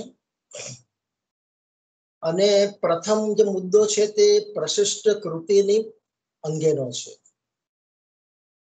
અને આપણે જોયું કે આ જે શ્રેણી જે છે, રમજાનભાઈ ગુજરાતી ડિપાર્ટમેન્ટ રાપર કોલેજની જે શ્રેણી છે, એનું એક કામ કદાચ પ્રશિષ્ટ કૃતિ અંગેની જે પારંપરિક વિભાવના છે એને ખંડિત કરવાનો છે. કારણ કે એમાં ઘણી બધી કૃતિ એવી પણ છે જેને કદાચ પારંપરિક રીતે તમે પ્રશિષ્ટ ન પણ કહી શકો. એટલે આ શ્રેણીનું એ પણ એક મહત્વ છે. કારણ કે જેને આપણે પ્રશિષ્ટ કહીએ છીએ એની પાછળ પણ એક પોલિટિક્સ છે. એટલે પિતૃસત્તાક વિવેચને પશ્ચિમમાં અને ભારતમાં પણ તમને ખબર છે તેમ ઘણી બધી નારી કેન્દ્રીય જે કૃતિઓ છે એનો પ્રશિષ્ટ કૃતિઓમાં સમાવેશ નથી કર્યો. કૃતિનો નાયક તમે જોશો તો વર્ષો સુધી પુરુષ જ રહ્યો, અને વિવેચન પણ પુરુષ કેન્દ્રિત રહ્યો. પાછળથી સ્ત્રી કેન્દ્રી ઇન્ડિપેન્ડન્ટ સ્વતંત્ર સ્ત્રી નાયક અથવા પ્રોટાગોનિસ્ટ, નાયિકા જેને, તો પ્રોટાગોનિસ્ટ ઇન્ડિપેન્ડન્ટ સ્ત્રી પ્રોટાગોનિસ્ટ આપણને મળવાના ચાલુ થાય બહુ પાછળથી. એટલે હિજરા જે આત્મકથા છે એનો ઉદ્ભવ અને વિકાસની જે ઘટના છે એ પણ આ પ્રશિષ્ટ કૃતિ અંગેની જે આપણી સમજ છે, જે ખાસ કરીને પેટ્રિયાર્કલ લિટરેચરની વિવેચનની સમજ છે, એ વિભાવનાને પડકારે છે. બીજો જે મુદ્દો છે તે ઇતિહાસનો છે, આત્મકથાનો છે અને આત્મકથાના ઇતિહાસનો છે. કારણ કે આ એક આત્મકથા છે, આપણે કહીએ છીએ, અથવા ઓટોબાયોગ્રાફિકલ નેરેટિવ છે. આત્મકથનાત્મક એક નેરેટિવ છે. તમે જોશો તો આત્મકથાની વાત કરીએ તો પશ્ચિમમાં 4th સદીથી લઈ આજ સુધી આત્મકથા લખાય છે. 4th સદીમાં સેન્ટ ઓગસ્ટીને કન્ફેશન્સ લખી, રૂસોએ પછી 19મી સદીમાં પાછી કન્ફેશન લખી, અને એના એક આધ્યાત્મિક સંદર્ભો સાથે લખાયેલી આ કૃતિ હતી. અને વ્યક્તિનો જે સ્વ છે એ પણ છેવટે પિતૃસત્તાક મૂલ્યોને જ દ્રઢ બનાવતો એક સ્વ એમાં ઉભરે છે. આ બધી જ આત્મકથાઓમાં તમે જોશો તો પુરુષના સ્વની ગૌરવ ગાથા છે. એને બાહ્ય જગતમાં પ્રાપ્ત કરેલી સિદ્ધિ છે, એના વર્ણન છે. પછી રાજકારણ પણ હોઈ શકે. અને સ્ત્રીઓ જે આત્મકથા લખી એવું નથી કે સ્ત્રીઓ નહોતી લખી, પણ એની આત્મકથાના જે વિવેચનો પ્રસિદ્ધ થાય એમાં કોઈ જગ્યાએ નોંધ નથી. તો શરૂઆતની એક આત્મકથા સ્ત્રી દ્વારા લખાયેલી 13મી સદીની છે, માર્ગરી કેમ્પની. પણ તમે પશ્ચિમના વિવેચકો દ્વારા પણ જે આત્મકથાના જે પુસ્તકો છે વિવેચનના, એમાં ક્યાંય પણ શરૂઆતના પુસ્તકોમાં તેનો ઉલ્લેખ જ નહોતો. પાછળથી નારીવાદનો ઉદ્ભવ પછી એ એક એની સમજ ડેવલપ થઈ અને બધું નારીવાદે શોધ્યું. હવે આત્મકથાની ભારતમાં વાત કરીએ તો બનારસી દાસે 1641માં એક પુસ્તક આપ્યું. જૈન વેપારી હતા બનારસી દાસ, અને 55 વર્ષની વયે એમણે એક અર્ધકથાનક નામનું એક પુસ્તક આપ્યું, વ્રજ ભાષામાં લખાયું હતું. રમજાનભાઈ જૈનિઝમના બહુ ઊંડા અભ્યાસી છે, એટલે જૈનિઝમની જે સમજ છે જીવન અંગેની, એમાં એવું છે કે 110 વર્ષ સુધીનું જીવન કલ્પેલું છે. હિન્દુ ધર્મમાં કદાચ શતમ જીવ શરદની વાત છે, 100 વર્ષના જીવનની કલ્પના છે, પણ જૈનિઝમમાં 110 વર્ષના જીવનની કલ્પના છે. એટલે બનારસી દાસે આજે અર્ધકથાનક લખ્યું ત્યારે એની ઉંમર 55 વર્ષની હતી. એટલા માટે આ કૃતિનું નામ અર્ધકથાનક રાખે છે કે અડધી ઉંમર મારી પતિ હશે. 55 વર્ષનો થયો એટલે અડધી ઉંમર પૂર્ણ થઈ, હજુ બીજા 55 વર્ષ જીવવાના બાકી છે. તો આ જે આત્મકથા ભારતમાં પણ આવી, પણ એ પણ જે મુદ્દો જે ફરી એકવાર છે તે એક આધ્યાત્મિક સેન્સમાં લખાયેલી આત્મકથા છે, જેમાં સ્વ જે છે એ આધ્યાત્મિક દ્રષ્ટિકોણથી વિકસે છે. હવે આત્મકથાને જે સૌથી મજબૂત જો બળ મળ્યું તો તે અનુઆધુનિક યુગમાં મળ્યું, આપણા યુગમાં જ મળ્યું. અને આ યુગમાં જ હાસ્યગ્રસ્ત સમૂહો છે અલગ અલગ પ્રકારના. હિજરા ઉપરાંત પણ અનેક હાસ્યગ્રસ્ત સમૂહો છે. દલિત સ્ત્રીઓને પણ આપણે એમાં ગણી લઈએ તો એ બધા સમૂહોના અવાજો આ સમયગાળા દરમિયાન બહાર આવતા જોવા મળે છે આપણને. અનુઆધુનિક વિવેચનાઓ ઘણી બધી છે, પણ નારીવાદ એમાંની એક છે. નારીવાદ અનુઆધુનિકતા વાત પહેલાથી ચાલે છે, પણ આપણે એને નારીવાદ એક એવું ઇક્લેક્ટિસિઝમ છે નારીવાદમાં કે નવા નવા વિચારોને એ આવકારે છે અને પોતાનું સ્વરૂપ બદલે છે. એટલે હિજરા લેખનના સંદર્ભમાં પણ તમે નારીવાદના કેટલાક કાર્યોને જો સમજશો તો હિજરા લેખનને પણ આપણે કદાચ થોડું સમજી શકીએ. એ સંપૂર્ણ નથી. નારીવાદે મુખ્ય 2 કાર્ય કર્યા. એમાંનું પહેલું કાર્ય છે ઇતિહાસમાં છુપાયેલા નારી લેખનોને શોધવાનું કામ. Discovery of hidden writings of women. For example Margery કેમ્પનું એક્ઝામ્પલ આપ્યું તમને. અને એવા ભારતમાં પણ તમે જુઓ તો સુશી થારુ અને કે લલિતા એક પુસ્તક પબ્લિશ કર્યું, એમાં એમણે સંગમ પોએટ્રી, જે તમિલ કવિતાઓ જે છે આજથી 2000 વર્ષ પહેલા લખાયેલી કવિતાઓ, થેરી ગાથાની બૌદ્ધ જે સાધ્વી હતી એમના દ્વારા લખાયેલી કવિતાઓ, એ બધાનું એક સંપાદન રજૂ કર્યું. એનો અર્થ કે સ્ત્રીઓ આજે 2000 વર્ષથી લખે છે. આપણને એવું લાગે છે કે હમણાં કદાચ 100 વર્ષથી સ્ત્રીઓ લખે અથવા 50 વર્ષથી જ લખે છે. એટલે સ્ત્રીઓએ લખ્યું પણ એનો કોઈ કદાચ જે સામાજિક સાંસ્કૃતિક પરિવેશ છે એમાં એનું મૂલ્યાંકન ક્યારે ના થયું અથવા એને મહત્વનું ન ગણવામાં આવ્યું. એટલે નારીવાદે પહેલું કામ કર્યું કે આવા જે છુપાયેલા જે લેખનો છે એને પહેલા શોધીએ અને એ દ્વારા સ્ત્રી લેખનની એક આગવી પરંપરા છે તે સ્થાપિત કરવા. આના બે ફાયદા થયા કે સ્ત્રી લેખન વિસ્મૃતિમાંથી બચી ગયું, જેને આપણે એમ્નેઝિયા કહેવામાં આવે છે. એમ્નેઝિયા એટલે લોસ ઓફ મેમરી. અને બીજું છે અફેઝિયા. અફેઝિયા એટલે વાચા લોપ, વાણીનો લોપ થઈ જાય તે અફેઝિયા. તમારી જો મેમરી ચાલી જશે તો તમારી વાણી પણ બંધ થઈ જાય.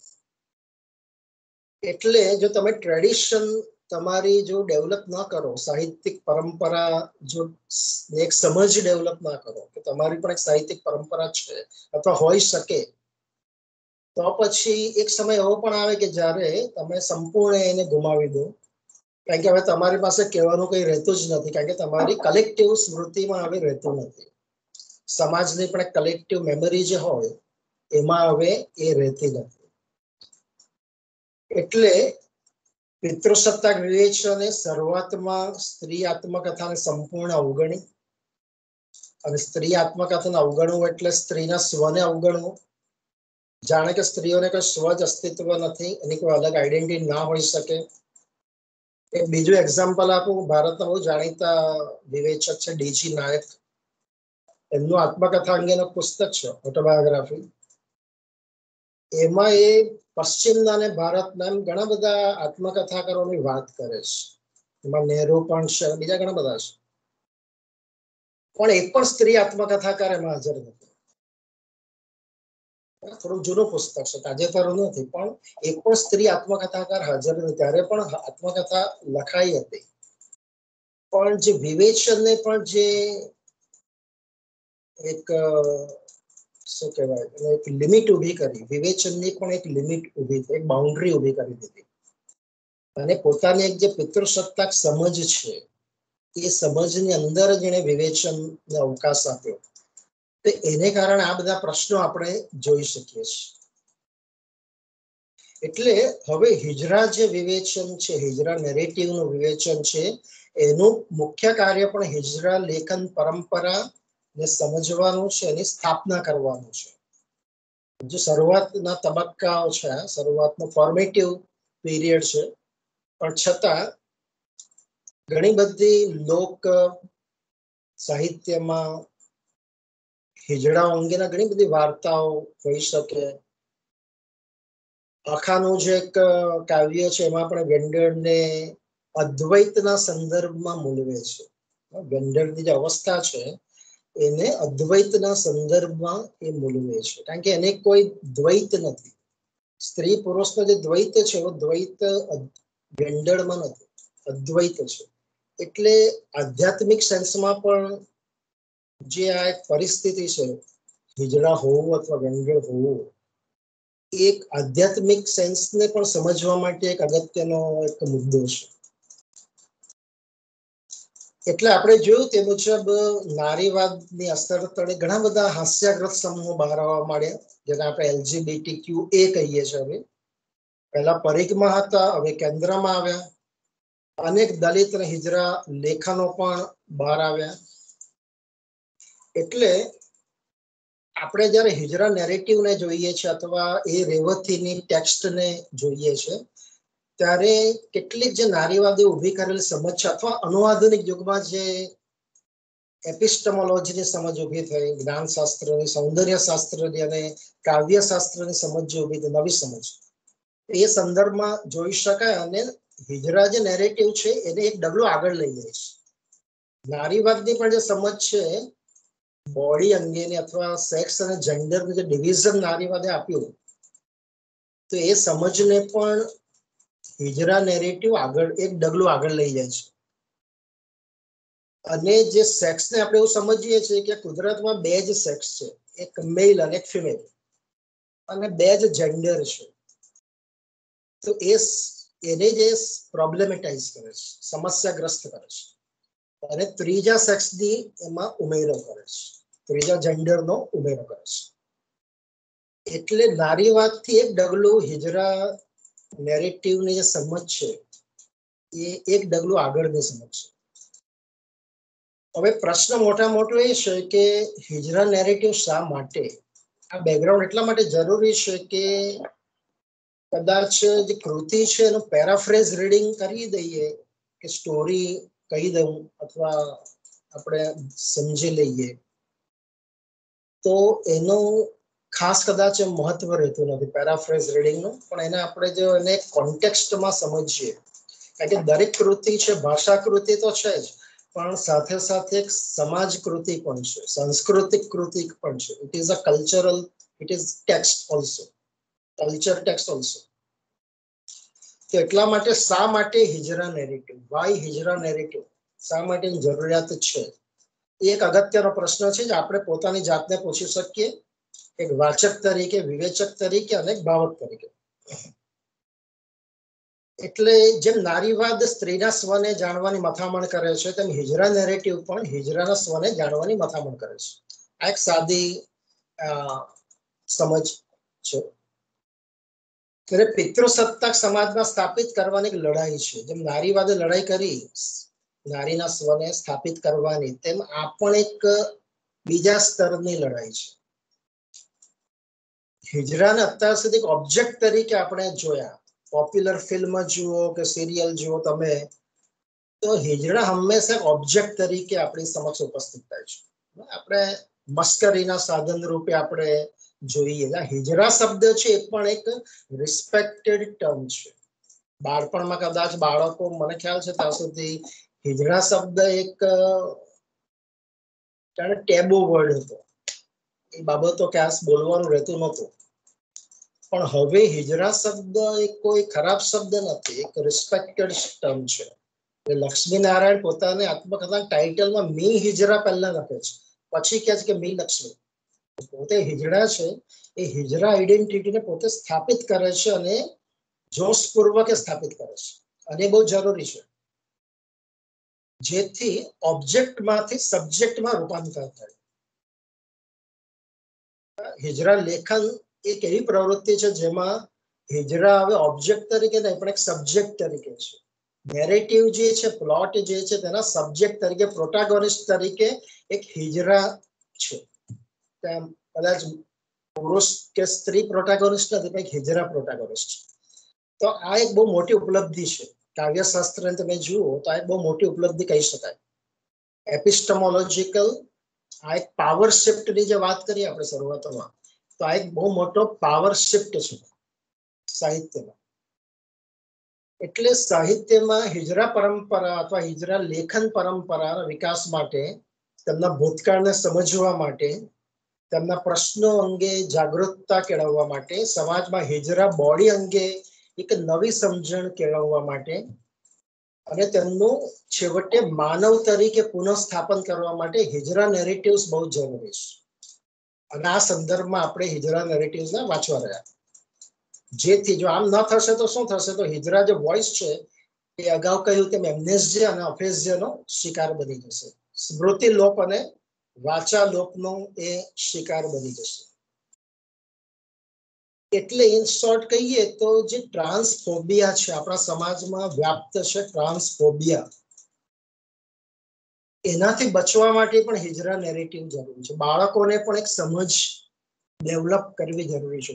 ઘણી બધી યુનિવર્સિટી, કોલેજોએ હિજરા ટેક્સ્ટ સિલેબસમાં સામેલ કરીશ, ભારતમાં પણ પશ્ચિમમાં પણ, જેનાથી એક સમજ, આપણી નવી સમજ ડેવલપ થાય છે. એટલે આસપાસના આપણા જ લોકો છે, હ્યુમન બીંગ્સ જે છે, એની એક સમજ આપણે ડેવલપ કરીએ છીએ. અને જે આપણે હાયરાર્કી બનાવીએ છીએ, મેલ ફિમેલની પહેલી હાયરાર્કી બની, એવી આ હિજરા પણ એ હાયરાર્કીમાં એકદમ નીચેના સ્થાને છે. કાસ્ટ હાયરાર્કી છે, તેમાં જેન્ડર હાયરાર્કી છે. કાસ્ટ સબાલ્ટન પીપલ છે, તેમાં જેન્ડર સબાલ્ટન પીપલ છે. તો એને સમજવા માટે આપણે હિજરા નેરેટિવ્સ બહુ જરૂરી છે. તો હિજરા એટલે કોણ, અથવા એની જે આપણે સમજ છે, કેટલીક લોકમાન્યતા પણ છે. હિજરા એટલે કોણ, તો એ જરાક સમજી લઈએ. 1 minute.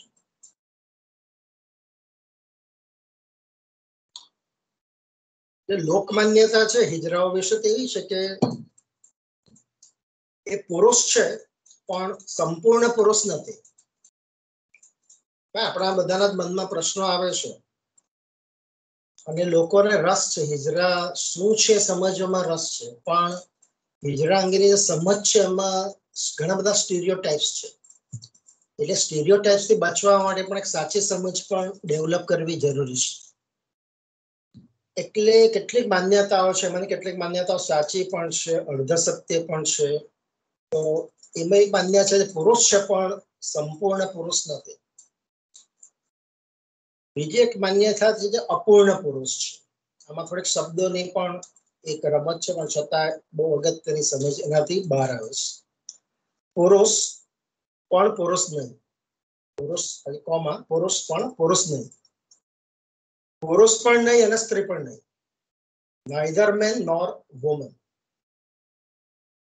woman minus man, okay, woman minus man,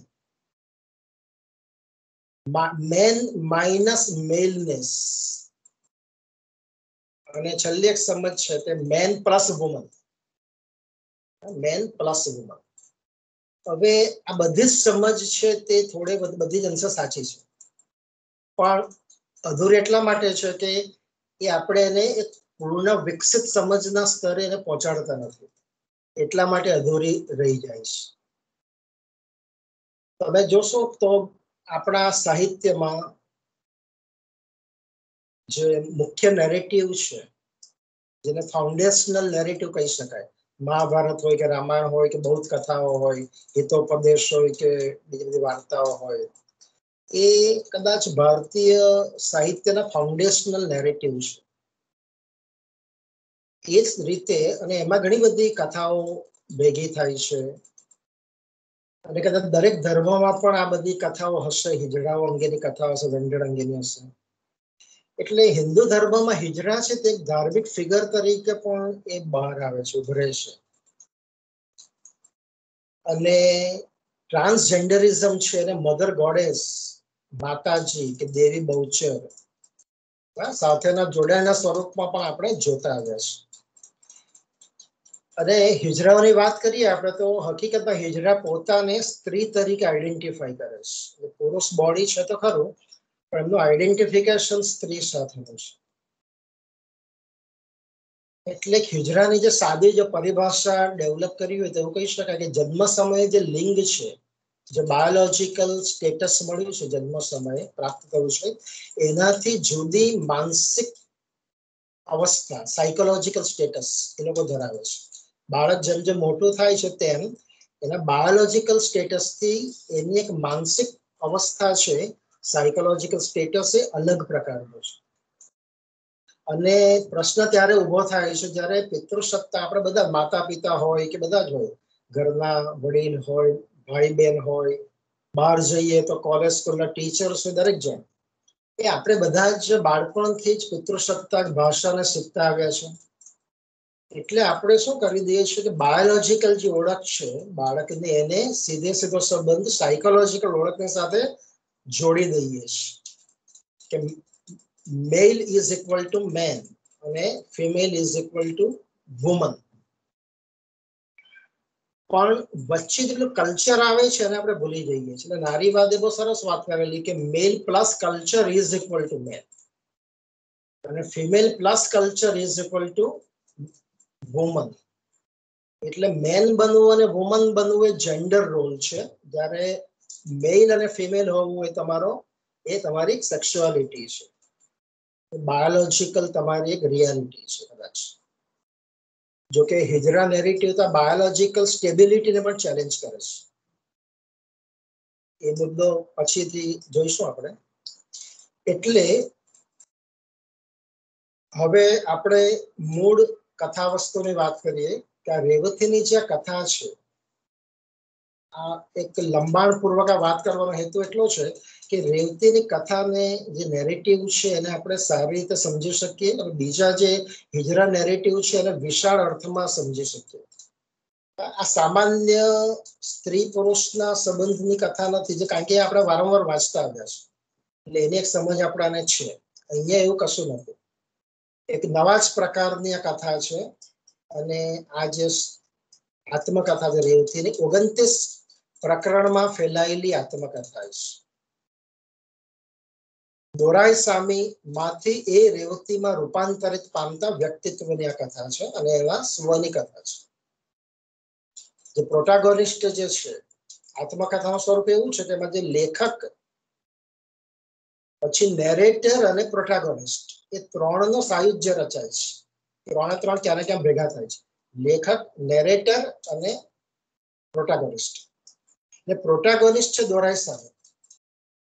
અને દોરાઈસ્વામી માંથી એ રેવતીના જે રૂપાંતરણની જે કથા છે એની આ વાત છે. દોરાઈસ્વામી એ પેલી જે બાયોલોજીકલ જે રિયાલિટી હતી, શરૂઆતની રિયાલિટી શરીરની, એ દોરાઈસ્વામી છે.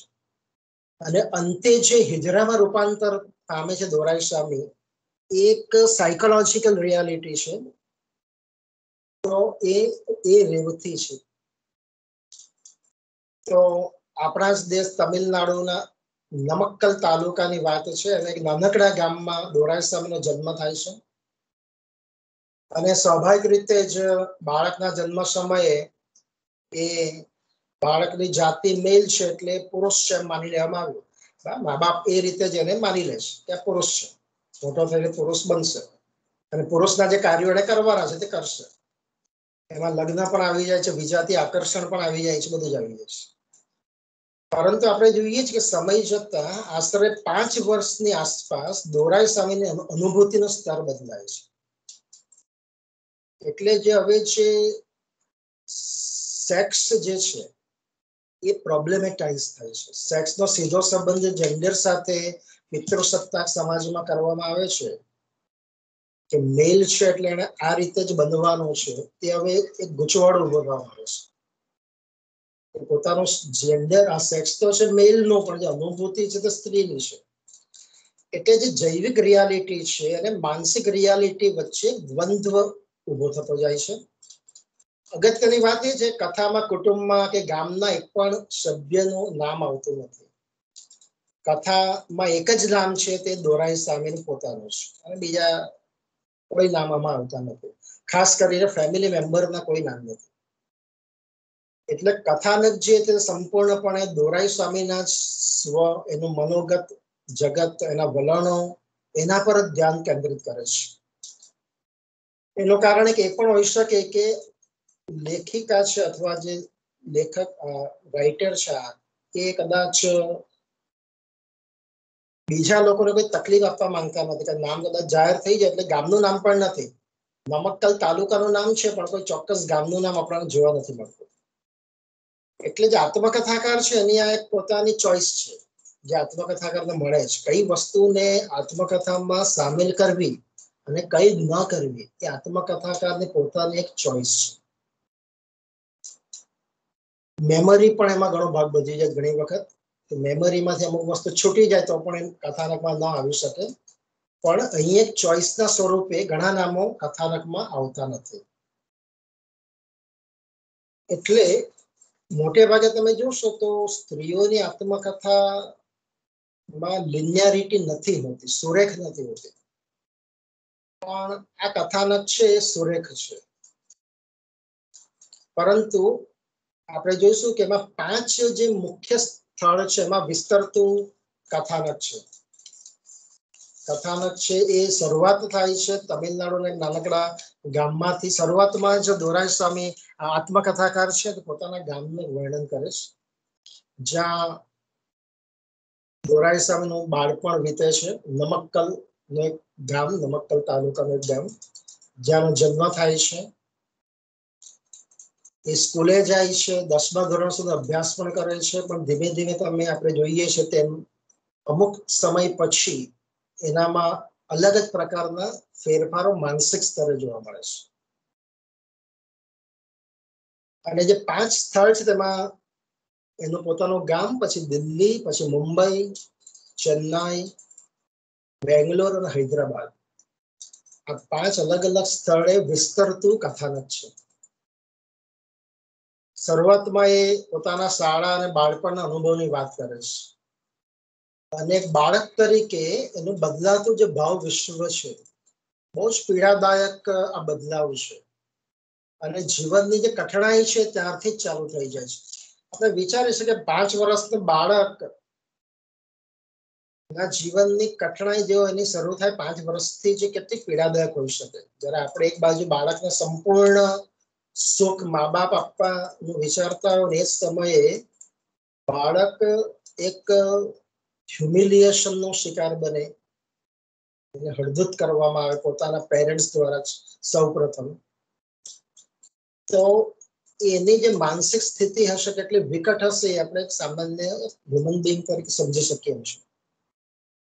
પરિવારમાં સૌથી નાનો બાળક છે, 3 ભાઈઓ છે, એક બેન છે, માતા પિતા છે સાથે, અને 5મા ધોરણમાં જયારે દોરાઈસ્વામી જાય છે ત્યારે એને છોકરીઓને રમતો રમવી ગમે છે. આત્મકથામાં કહે છે કે મને છોકરીઓની રમત ઇન્ટુ ઇન્વર્ટેડ કોમા, એટલે પેટ્રિયાર્કી શું કરે છે કે રમતના પણ ભાગ પાડી દે છે કે આ છોકરીઓની રમત છે ને આ છોકરાઓની રમત છે. અને જે જેન્ડર રોલ્સ છે એ મુજબ એને છોકરીઓ જે કામ કરતી, આંગણું વારવાનું, માતાને રસોડામાં મદદ કરવાનું, વાસણો ધોવાનું, એ બધા જ કામ એને ગમે છે. જે સામાન્ય રીતે પેલા છોકરા નથી ગમતા, પણ તે દોરાઈસ્વામીને ગમે છે.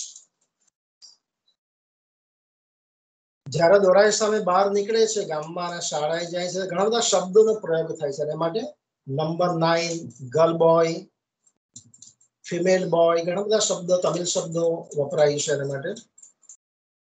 પણ દોરાઈસ્વામીને પેરાડોક્સ છે અથવા સમજ કે એના બધા શબ્દો ગમે છે, કારણ કે એને એ જ બનવું છે. નથી ગમતું એવું નથી, આપણને એવું કદાચ લાગે કે ના ગમતું એવું નથી. અને જયારે ગર્લ બોય કહે છે તો એને ગમે છે, ફિમેલ બોય કહે છે તે વસ્તુ ગમે છે, કારણ કે એને બનવું છે. એટલે દોરાઈસ્વામી બાળપણથી જ પોતાની જાતને એક યુવતી તરીકે કલ્પે છે. શાળા કે ગામના છોકરાઓ તેના ગાલ પર ઘણીવાર ચૂંટણીઓ ભરે છે, અને એ પણ ગમે છે, ભેટે છે એ પણ ગમે છે. અને એક ઠેકાણે નેરેટિવમાં આત્મકથા કહે છે, અંગ્રેજી ટ્રાન્સલેશન છે, I did know that I behaved like a girl. It felt natural for me to do so. I did not know to be like a boy. એટલે છોકરી તરીકે વર્તન કરવું મારા માટે બહુ નેચરલ, સ્વાભાવિક ક્રિયા હતી, કશું જ અનનેચરલ નથી. પણ જે સમાજ છે તેને આમાં અનનેચરલ લાગે છે. પ્રશ્નની શરૂઆત અહીંથી થાય છે.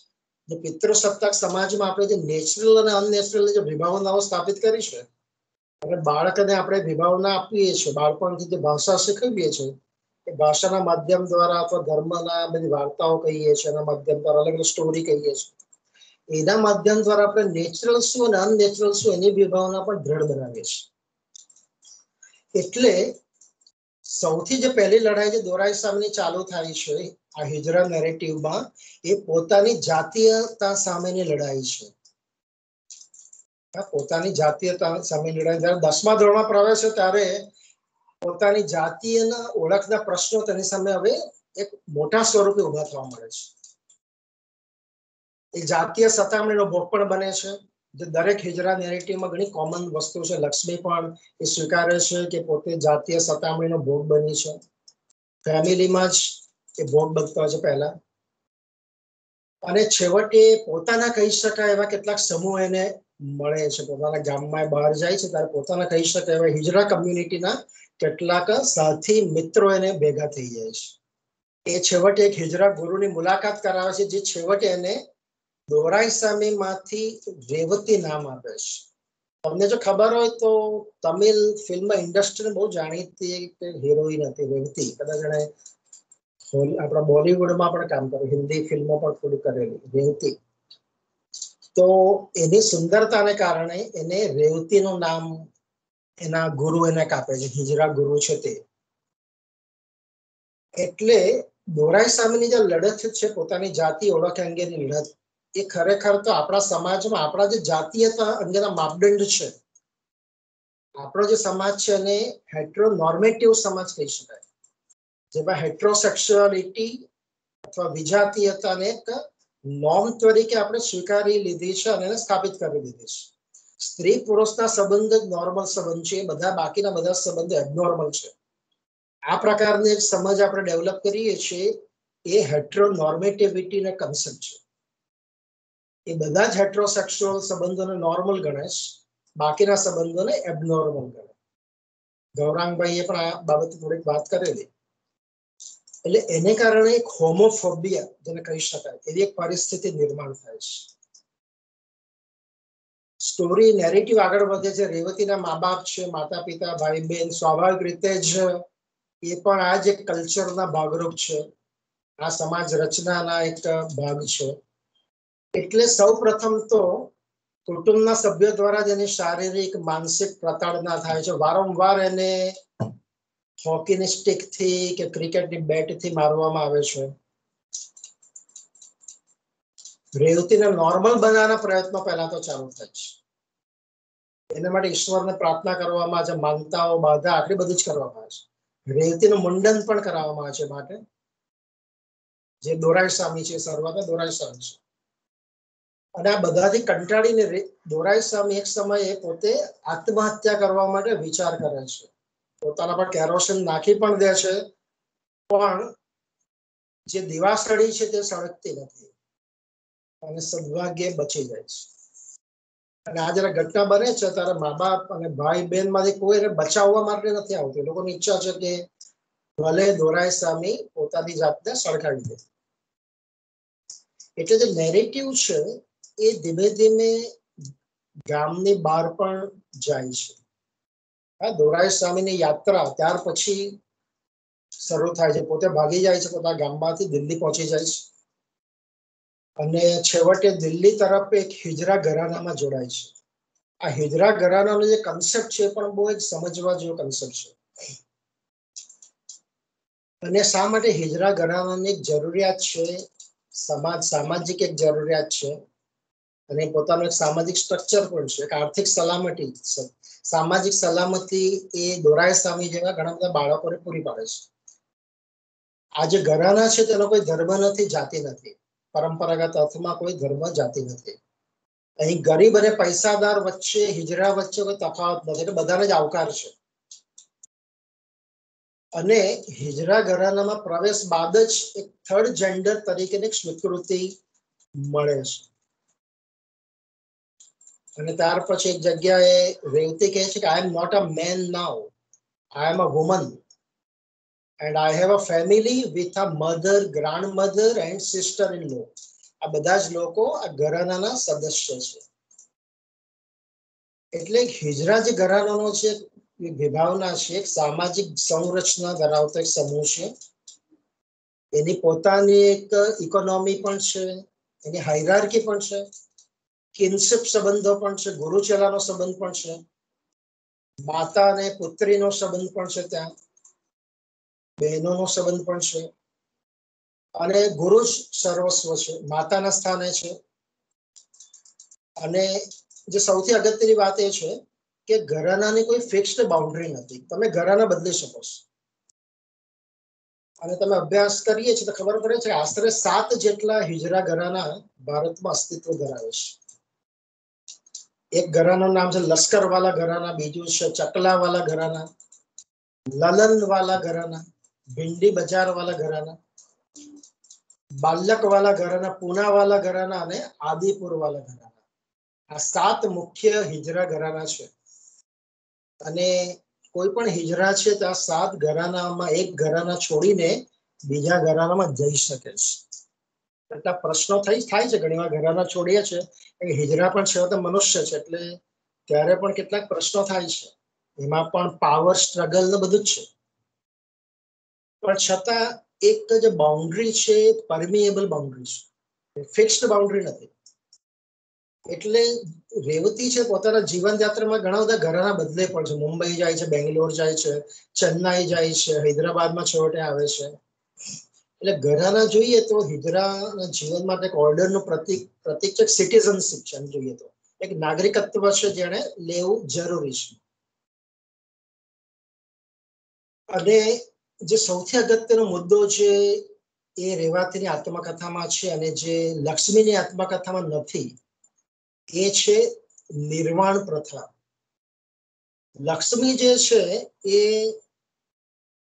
ઇમેસ્ક્યુલેટેડ હિજરા નથી, એટલે એને પોતાનું લિંગ છેદન કરાવ્યું નથી. હિજરા બનવા માટે એક અનિવાર્ય શરત છે હિજરા કલ્ટમાં જોડાવા માટે, એ છે નિર્વાણ પ્રથા, જેને કહેવામાં આવે છે. હા, નિર્વાણ પ્રથા એક પ્રકારનો યુફેમિઝમ છે કદાચ, પણ તમારે તમારો જે મેલ બોડી ઓર્ગન છે, લિંગ છે, એને તમારે એનું છેદન કરાવવું બહુ જરૂરી છે, વિચ્છેદન જરૂરી છે. અને આ જે વસ્તુ છે એટલા માટે જે લક્ષ્મી છે એને નથી, એટલા માટે એ અલગ પ્રકારની એ હિજરા છે. એ પણ એક રેડિકલ છે, એ પણ લક્ષ્મી નથી ઇમેસ્ક્યુલેશન કરાવ્યું, એ પણ એનો એક રેડિકલિઝમ જ છે. પણ છતાં હિજરા બનવા માટે તમારે આ એક નિર્વાણ પ્રથામાંથી પસાર થવું પડે છે. અને જ્યાં કાસ્ટ્રેટેડ હિજરા છે, બીજો જે શબ્દ છે તે કાસ્ટ્રેટેડ, કાસ્ટ્રેશન એક જરૂરી બાબત છે. અને જે કાસ્ટ્રેટેડ હિજરા છે તે હિજરાને શુભ પ્રસંગોએ આશીર્વાદ આપવાનો હક છે, બધા હિજરાને કહેવામાં આવે છે. અને મોટે ભાગે બધા હિજરા જે છે તે સેક્સ વર્કમાં જોડાતા નથી. હિજરા પાસે બહુ કઈ ખાસ કામ નથી. આપણા સમાજ છે એવો કોઈ અવકાશ ઉભો નથી કર્યો કે હિજડાને એક રિસ્પેક્ટેબલ કાર્ય આપણે આપી શકીએ. એટલે ન છૂટકે એમને સેક્સ વર્કમાં જોડાવવું પડે છે, ભીખ માંગવી પડે છે, ઘરે આવવું પડે છે આપણા. તો આ ત્રણ કામ સિવાય કોઈ ચોથું કામ દેખાતું નથી. એટલે લક્ષ્મી હોય કે રેવતી, એવા બહુ ઓછા હિજડા છે. નવમી બંદોપાધ્યાય છે જે પ્રિન્સિપલ છે, બહુ ઓછા હિજડા છે જે એ ઘરેડમાંથી બહાર આવે છે, અને એને માટે લડવું પણ પડે છે. એટલે કથાનક જે છે તે રેવતથી મુંબઈથી ચેન્નાઈમાં જાય છે અને સર્જન પાસે હોસ્પિટલમાં દાખલ થઈને કાસ્ટ્રેશન કરાવે છે, એની કથા છે. બાકી હિજરા પરંપરા પ્રમાણે તો કાસ્ટ્રેશન હિજરા ઘરાનાની અંદર જ થાય છે. જે દાઈ હોય છે તે પરંપરાગત રીતે એક જ ઝાટકે તમારો કાસ્ટ્રેશન કરે છે, અને એની ભયંકર પીડા થાય છે. સોર ગોલ સાથે, જે સતી પ્રથા વખતે જે નગારા વગાડવામાં આવતા, એવા શોરગુલ સાથે કાસ્ટ્રેશનનો પ્રોસેસ પરંપરાગત રીતે થતો હતો. હવે તો આધુનિક સાયન્સની પદ્ધતિનો ઉપયોગ કરીને કાસ્ટ્રેશન કરવામાં આવે છે. અને કાસ્ટ્રેશન બાદ 40 દિવસ સુધી એકાંતવાસમાં હિજડા રહેતા હોય છે, જેનું બહુ ડિટેલમાં વર્ણન રેવતી કરે છે. લક્ષ્મી નારાયણ જે છે તે આ બધા કોઈ વર્ણન એનામાં નથી, કારણ કે પોતે કાસ્ટ્રેટેડ હિજરા નથી.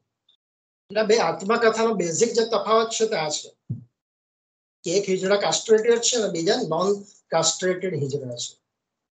અને દોરાઈ સામીમાંથી જે રેવતી બનવાની ઘટના છે, એક સેલિબ્રેશનની ઘટના છે, એ ઉજવણીની ઘટના છે. આ નિર્વાણની ઘટના છે. એમ તો તમને ખબર છે, તમે નિર્વાણ શબ્દ મૂળ રીતે બૌદ્ધ ધર્મનો શબ્દ છે, અને પોતાની ઈચ્છા છે, લાલસા છે, એમાંથી મુક્તિ મેળવવી, એક ઉચ્ચ અવસ્થા પ્રાપ્ત કરવી, એક આધ્યાત્મિક અવસ્થા પ્રાપ્ત કરવી, એની સાથે નિર્વાણ શબ્દ જોડાયેલો છે.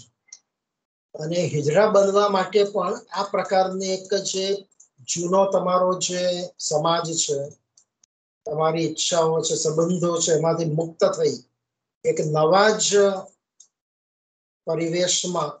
પરિવેશનો ભાગ બનવાનો છે, એક નવી જ માનસિક અવસ્થાનો હવે ભાગ બનવાનો છે. એટલે બે પ્રકારની અવસ્થામાંથી દોરાઈ સામે પસાર થાય છે, કાસ્ટ્રેશન પહેલાની અવસ્થા અને કાસ્ટ્રેશન પછીની અવસ્થા. બે પ્રકારની અવસ્થામાંથી હિજડાએ સામાન્ય રીતે પસાર થવું પડે છે.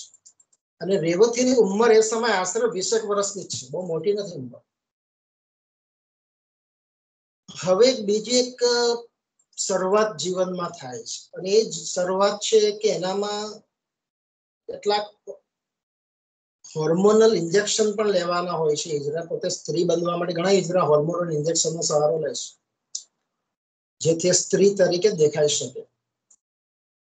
અને પુરુષ સહવાસની એક વૃત્તિ, ઈચ્છા, જે સામાન્ય સ્ત્રીમાં હોય છે, ઈચ્છા પણ રેવતી પોતાનામાં છે. બહુ નિખાલસતાથી પોતાની જાતે ઈચ્છાઓ આ નેરેટિવમાં જાહેર કરે છે. અને કહે છે કે આ ઈચ્છાઓને સંતોષવા માટે જ મેં એક ગુરુનું ઘર છોડીને બીજા ઘરાનામાં પ્રવેશ પણ લીધેલો હતો. એટલે જે સ્વાભાવિક માણસ તરીકેના જે આવેગો છે તે હિજરા પણ અનુભવે છે. અને એ સંબંધ એક સામાન્ય નાગરિક તરીકે અથવા એક હ્યુમન બિંગ તરીકે, માણસ તરીકે આપણે ડેવલપ કરવાની છે. એટલે હિજરા આપણા જ સમુદાયના જે ભાગરૂપ પર લોકો છે. એટલે હિજડાની જે ઓળખ છે એનો સ્વીકાર આપણે કરવાનો છે. અને હિજડા માટે પણ એ ઓળખનો સ્વીકાર કરવો બહુ સરળ બાબત નથી. ઘણી શારીરિક માનસિક પીડામાંથી પસાર થયા પછી, અનેક મોરચે લડાઈ લડ્યા પછી એ ઓળખ પ્રાપ્ત થતી હોય છે. રેવતી અને બેંગ્લોરનો અનુભવ વર્ણન કરે છે કે બેંગ્લોરમાં પોલીસ અને જે સામાન્ય ઉપદ્રવી ગુંડા તત્વો જે હોય એ બેના અનુભવ વર્ણન કરે છે. અને કહે છે કે મેં જોયું કે પોલીસ જે છે તે પણ પેલા ઉપદ્રવી તત્વો જેવા જ એને લાગ્યા, બંને સરખા જ છે.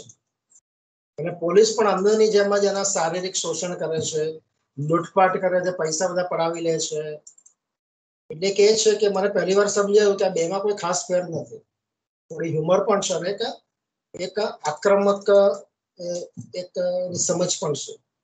એટલે સમગ્ર કથાનક જોઈશું આપણે તો શોષણનું કથાનક છે, અપમાનનું કથાનક છે, યાતનાઓનું કથાનક છે, જે આપણે ક્યારે પણ સ્ત્રી અને પુરુષ તરીકે ક્યારે અનુભવી નથી અથવા એ બાબતે વિચાર સુદ્ધા કર્યો નથી આપણે. અને છેવટે બેંગલુરુમાં એક સંગમા નામની એક સંસ્થા છે, એમાં જોડાય છે. એક સામાન્ય કાર્યકર તરીકે જોડાય છે. અને છેવટે એ સંગમાના ડિરેક્ટર સુધી પહોંચે છે. તો આ એની સિદ્ધિ છે. પોતે ગુરુ પણ બને છે અને પોતાના થોડા ચેલા પણ એના છે. પણ રેવતી એક અલગ ગુરુ છે, એ પારંપરિક ગુરુ નથી. અહીંયા પણ એનો જે રેડિકલ સ્વભાવ છે અહીંયા પણ આપણી સામે આવે છે. અને એટલા માટે પોતાના જે ચેલા છે, ચેલા કહેવામાં આવે છે ડિસાઇપલને, એ ચેલાને ઘરાનાની જે પ્રથાઓ છે, સામાન્ય બધી પ્રથાઓ છે, એનાથી મુક્ત રાખે છે, સ્વતંત્રતા આપે છે. અને મેઇન સ્ટ્રીટ જે છે, પબ્લિક જગત જે છે, બહારનું જગત, એમાં એ કામ કરવાની છૂટ આપે છે. અને આવું કરે છે. અને એ દ્વારા હિજરાના જે પરંપરાગત કાર્યો જે આપણે જોયા, બધાઈ નું કાર્ય છે, સેક્સ વર્ક, એ પણ પરંપરાગત કાર્યમાં જ આવે છે. તો એમાંથી એને મુક્ત કરે છે અને એક પબ્લિક ફિગર તરીકે એની સ્થાપના કરે છે. એટલે જે છેવટની જે ઓળખ છે આ કથાનકમાં, એક સામાજિક કાર્યકર તરીકેની ઓળખ છે. પોતે લેખિકા બને છે, સંપાદન કરે છે અને એનો જે અભેદ્યનો જે તબક્કો છે એ પૂરો થાય છે. સંઘમાં સંસ્થાની જે પોતાની અનુભૂતિ છે, પોતાના જે હિજરા સ્વ છે, મક્કમતાથી સમાજની સામે પ્રસ્તુત કરે છે. અને બાકીના જે ચેલાઓ છે, બાકી હિજરા છે, એને પણ એમ કરવા માટે નૈતિક હિંમત પૂરી પાડે છે. ફક્ત હિજરા માટે નહીં, પણ સેક્સ્યુઅલ માઇનોરિટી, દરેક હાસ્યગ્રસ્ત સમૂહ માટે લડત આદરે છે.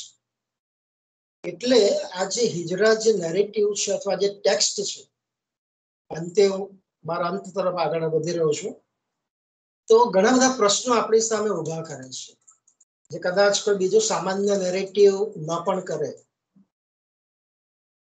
એક પ્રશ્ન એવો છે કે પોતાનું સેક્સ બદલવાનો હક. પેજ નંબર 247 પર આ એક પ્રશ્ન ઉઠાવે છે. અને કહે છે કે સેક્સ એક જૈવિક ઘટના છે, એ બરાબર છે, પણ જાતીય પરિવર્તન દ્વારા પોતાની જૈવિક જે ઘટના છે, બાયોલોજીકલ જે રિયાલિટી હતી, એને બદલી કાઢે છે. અને એ દ્વારા એ પોતાની નવી ઓળખ પ્રાપ્ત કરે છે. એટલે જે સામાન્ય પેટ્રિયાર્કીની સમજ છે કે સેક્સ એક સ્ટેબલ ઘટના છે. તમને જન્મ સમયે જે સેક્સ મળ્યું તે તમારું ફાઇનલ છે, એમાં કોઈ બદલાવ નથી. અને એ પ્રમાણે તમારે જેન્ડર સ્વીકારવાનું છે. જેન્ડર એટલે જે તમને કાર્યો જે કરવાના છે, એ તમારે એને અનુરૂપ જ કાર્ય કરવાના, અલગ કાર્ય તમે નહીં કરી શકો.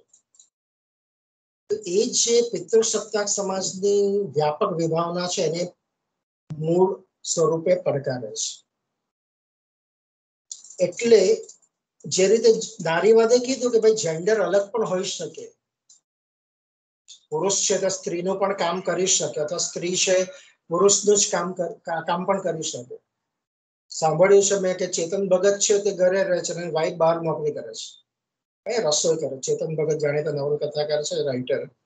એ પોતે ઘરે રહીને કામ કરે અને વાઈફ બહાર કામ કરે છે. તો અહીંયા જેન્ડર રોલ બદલાઈ ગઈ છે. તો નારીવાદે જેન્ડર રોલ બદલવાની વાત કરી, પણ હિજરા જે નેરેટિવ છે તેનાથી એક ડગલું આગળ વધીને સેક્સને પણ બદલવાની વાત કરી. સેક્સ પણ કોઈ સ્ટેબલ રિયાલિટી ન હોઈ શકે. જે દોરાઈ સ્વામીનો અનુભવ છે, રેવતીનો કે લક્ષ્મીનારાયણનો અનુભવ છે, એમાં સેક્સ એ સ્ટેબલ રિયાલિટી નથી. એટલે સેક્સ જેન્ડરની જે બાઇનરી છે, એ જે સંબંધ છે એને પડકારે છે. અને આપણે તો આ બાબત એટલી બધી સ્વીકૃત છે કે આપણે સેક્સ જેન્ડરને જ નોર્મલ માનીએ છીએ અને બાકીનું બધું જ એબનોર્મલ, અનનેચરલ માની લઈએ છીએ. એટલે આપણે તો બે સેક્સ અને બે જેન્ડરની જે વિભાવના છે તેનો સીધો અસ્વીકાર હિજરા નેરેટિવ કરે છે.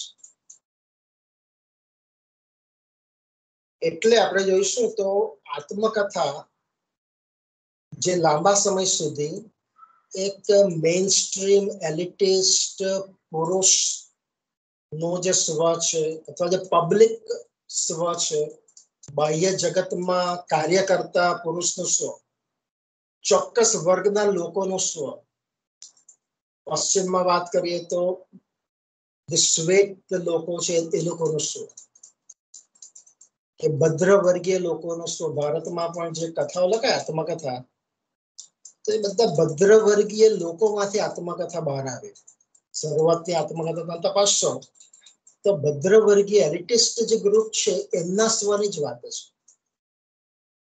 એટલે નારીવાદે પ્રથમ તો આને પડકાર ફેંક્યો અને હિજરા નેરેટિવ એને વધારે પડકાર ફેંક્યો. આજે સમજ છે અને હિજરા સમુદાય માટે, હિજરા લેખન માટે નવા આયામો, નવી શક્યતાઓ ઊભી કરે છે. અને સાથે સાથે અનેક હાસ્યગ્રસ્ત જે સમુદાયો છે એના પ્રશ્નોને, એની વેદનાઓને, એની ઈચ્છાઓને, એની લાગણીઓ અને એની માંગણીઓને વાચા આપે છે. એટલે રેવતી કે લક્ષ્મીનારાયણ ત્રિપાઠી છે તો આત્મકથા સ્વરૂપનો એક સર્વાઈવલ સ્ટ્રેટેજી તરીકે ઉપયોગ કરે છે અને એના દ્વારા કલેક્ટિવ હિજરા હોલ્ડ અથવા કલેક્ટિવ હિજરા સેલ્ફ નું પણ એક નિર્માણ કરે છે. એટલે તમે હિજરા જે આત્મકથા છે એને આપણે સાહિત્યિક વિરોધ, લિટરરી પ્રોટેસ્ટ તરીકે પણ જોઈ શકીએ. એ આ છેવટે પ્રોટેસ્ટ નેરેટિવ છે. એ સંદર્ભમાં આપણે વ્યાપક સંદર્ભો પણ એના હોઈ શકે. તો આટલી બેઝિક વાત મારે આજે કરવાની હતી. આપણે બહુ શાંતિથી મને સાંભળ્યો અને ઘણો બધો સમય મેં લીધો. તો આપણે આપણા સૌનો આભારી છું. રમજાનભાઈનો આભારી છું. આર્ટ્સ કોમર્સ કોલેજ રાપરનો આભારી છું. સર્વ હાજર મિત્રોનો ફરીવાર આભાર માનું છું. Thank you very much. ખૂબ ખૂબ આભાર સાહેબ. એક નવા પ્રકારના વિષયને બહુ જ આપણે જેને કહી શકીએ એટલા ઊંડા અભ્યાસપૂર્વક આપે મૂકી આપ્યું અમારા બધાની સમક્ષ, અને સહેજ પણ પોતાની વાતને આમ એક છવાઈ જવાની ભાવના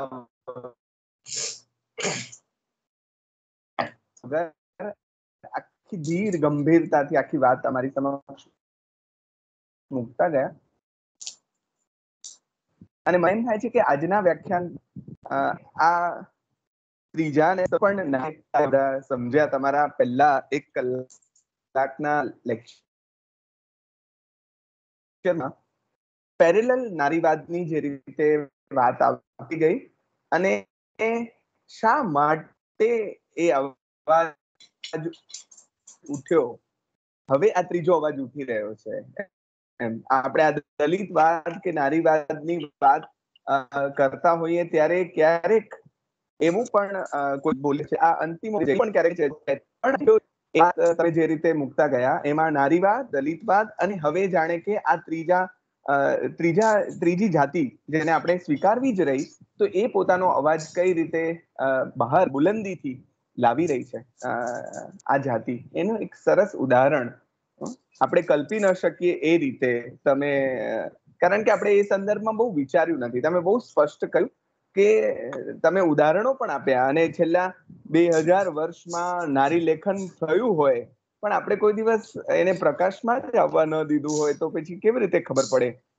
તમે આગળ અંગ્રેજી એટલે કે મતલબ પશ્ચિમની ભાષાની આત્મકથાઓની પણ વાત કરી, અને પછી એમ કહ્યું કે કેટલી સદીઓ સુધી તો એ દટાયેલું જ રહ્યું કારણ કે આપણે એને બહાર લાવવા જ નહોતા દેતા.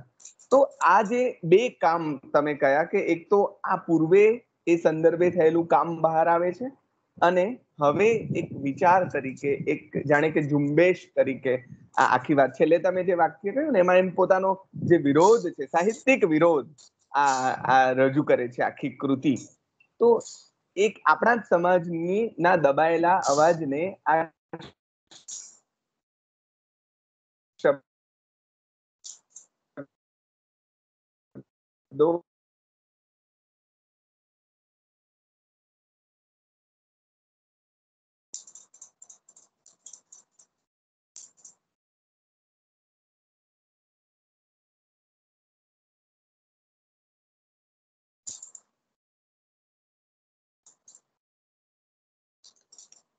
અવાજ નથી આવતો.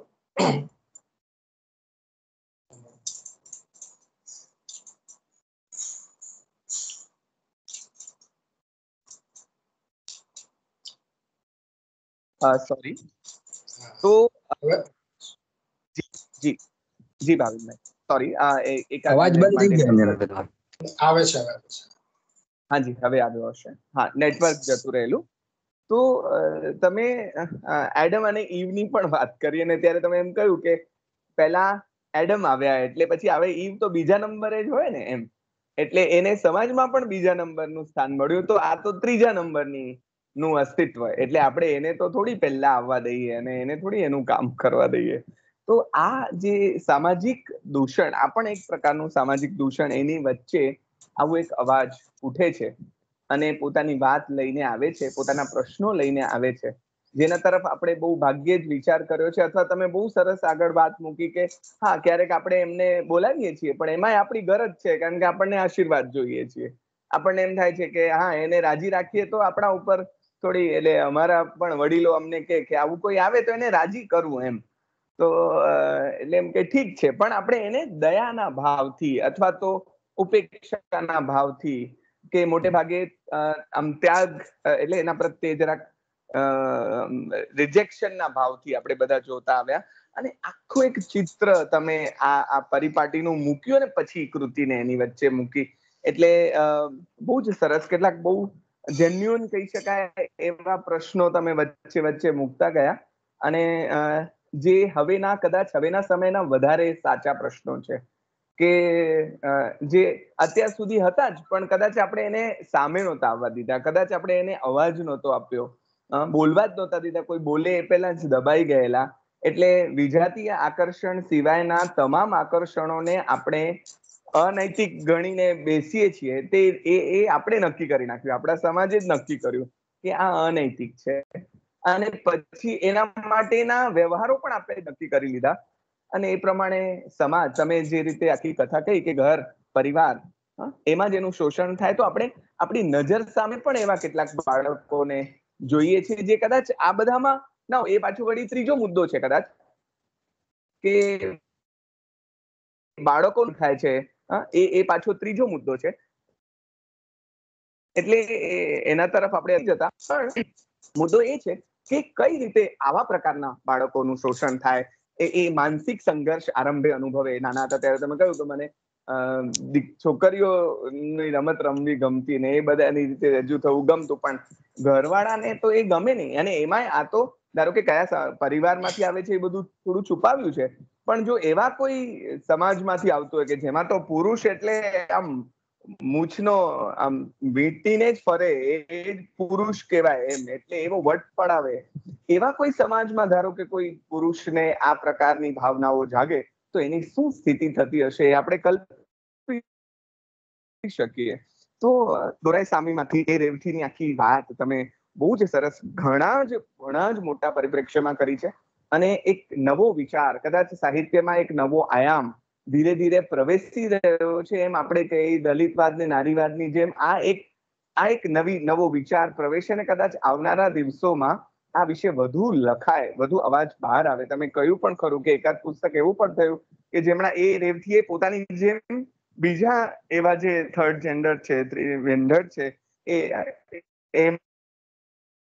એમને પોતાના અનુભવો લખાવ્યા છે. તો આ આવશે સમજી શકાય કે અનુભવ નથી એટલે આપણે એને કલ્પીને અનુભવી નહીં. માત્ર સમસંવેદન એટલે કદાચ આપણે કરુણા થશે, આપણને સિમ્પથી થશે, પણ આ બધું બહાર આવશે તો જ આપણે એના અનુભવોને ખરેખર અર્થમાં સમજી શકીશું. એટલે ઘણી જ સરસ વાત આખી થઈ છે. એમની આખી પ્રક્રિયાની વાત થઈ છે. તમે બહુ સ્વસ્થતાપૂર્વક આખી આ બહુ જ ગંભીર કહી શકાય એવું વ્યાખ્યાન તમે બહુ જ સ્વસ્થતાપૂર્વક આપ્યું છે.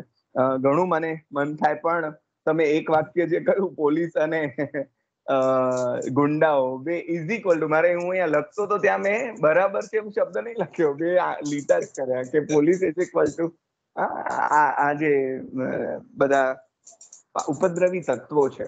તો જો કેવી રીતે એને સમાજ જુએ છે, શોષે છે, પીડે છે, એટલે જે રક્ષક છે એ પણ ક્યારેક આ રીતે ભક્ષક બને છે.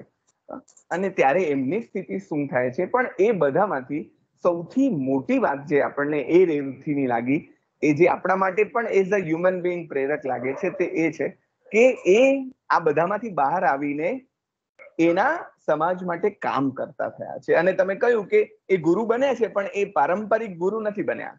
એને બેસીને પોતાની સત્તા નથી જમાવી કે પછી અડ્ડો જમાવીને આનંદથી મોજથી ખાવું પીવું નથી, પણ એમને નવી રીતે વિચારતા કરવા છે, નવી રીતે કામ કરતા કરવા છે, સમાજમાં એનું સ્થાન ઊભું કરવું છે. તો મને એમ છે કે આ એક ઝુંબેશ ચાલી રહી છે છેલ્લા કેટલાક વર્ષોથી, કદાચ 10-15 વર્ષથી વધારે આ ધીરે ધીરે એક્ટિવ થશે આ ઝુંબેશ. અને આવનારા 10-15-20 વર્ષમાં એટલે કે 2050 સુધીમાં કદાચ એક નવો વાદ અને નવો વિચાર, નવી એક ધારા સાહિત્યની બહાર આવે, જેમાં આવું સાહિત્ય વધારે આવે, જે સદીઓથી હતું પણ આપણે એને ઢાંકીને રાખી દીધેલું. એ કદાચ તો આ આધુનિક યુગની એક નવી સફળતા પણ કહેવાશે. તો એટલે આપણી આ શ્રેણીમાં ત્રીજી આવી કૃતિ આવી અને તમે એની સાનંદ નોંધ પણ લીધી. અમને પણ આનંદ છે. અલબત્ત એ એક સુખદ અકસ્માત છે. અમારો કોઈ એવો આગ્રહ નથી, માત્ર આપના જેવા વક્તાઓના કારણે, અભ્યાસી વક્તાઓના કારણે એ આવી છે બધી. પણ કુદરતી એવો જોગાનુજોગ થયો છે અને એમાં આ વિચારને વધારે પુષ્ટિ મળી રહી છે. એનો પણ અમને આનંદ છે. હું બોલ્યા કરું એના કરતા મને એમ છે આપણા શ્રોતા મિત્રો કોઈ વાત કરે પૂરક વિગત તરીકે તો આપણને ગમશે, અથવા પ્રશ્ન પણ કરી શકશે.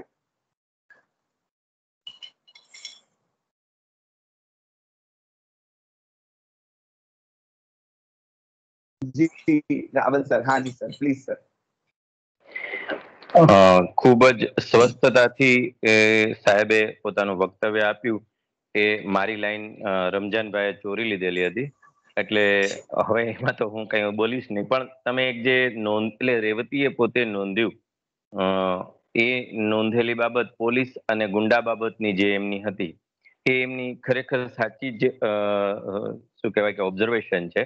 કે અને એનું રીઝન પણ આપણે જો જાણીએ ને, તો પોલીસમાં પણ જે છેલ્લા 8-10 વર્ષને બાદ કરી નાખો તો એ પહેલાની જે આપણી ભરતીની પ્રક્રિયામાં અમુક રીતે દોડી શકે, અમુક રીતે એ પુશઅપ્સ કરી શકે, અમુક શક્તિ પ્રદર્શન કરી શકે, એવા લોકોને આપણે પોલીસમાં લાવીએ છીએ.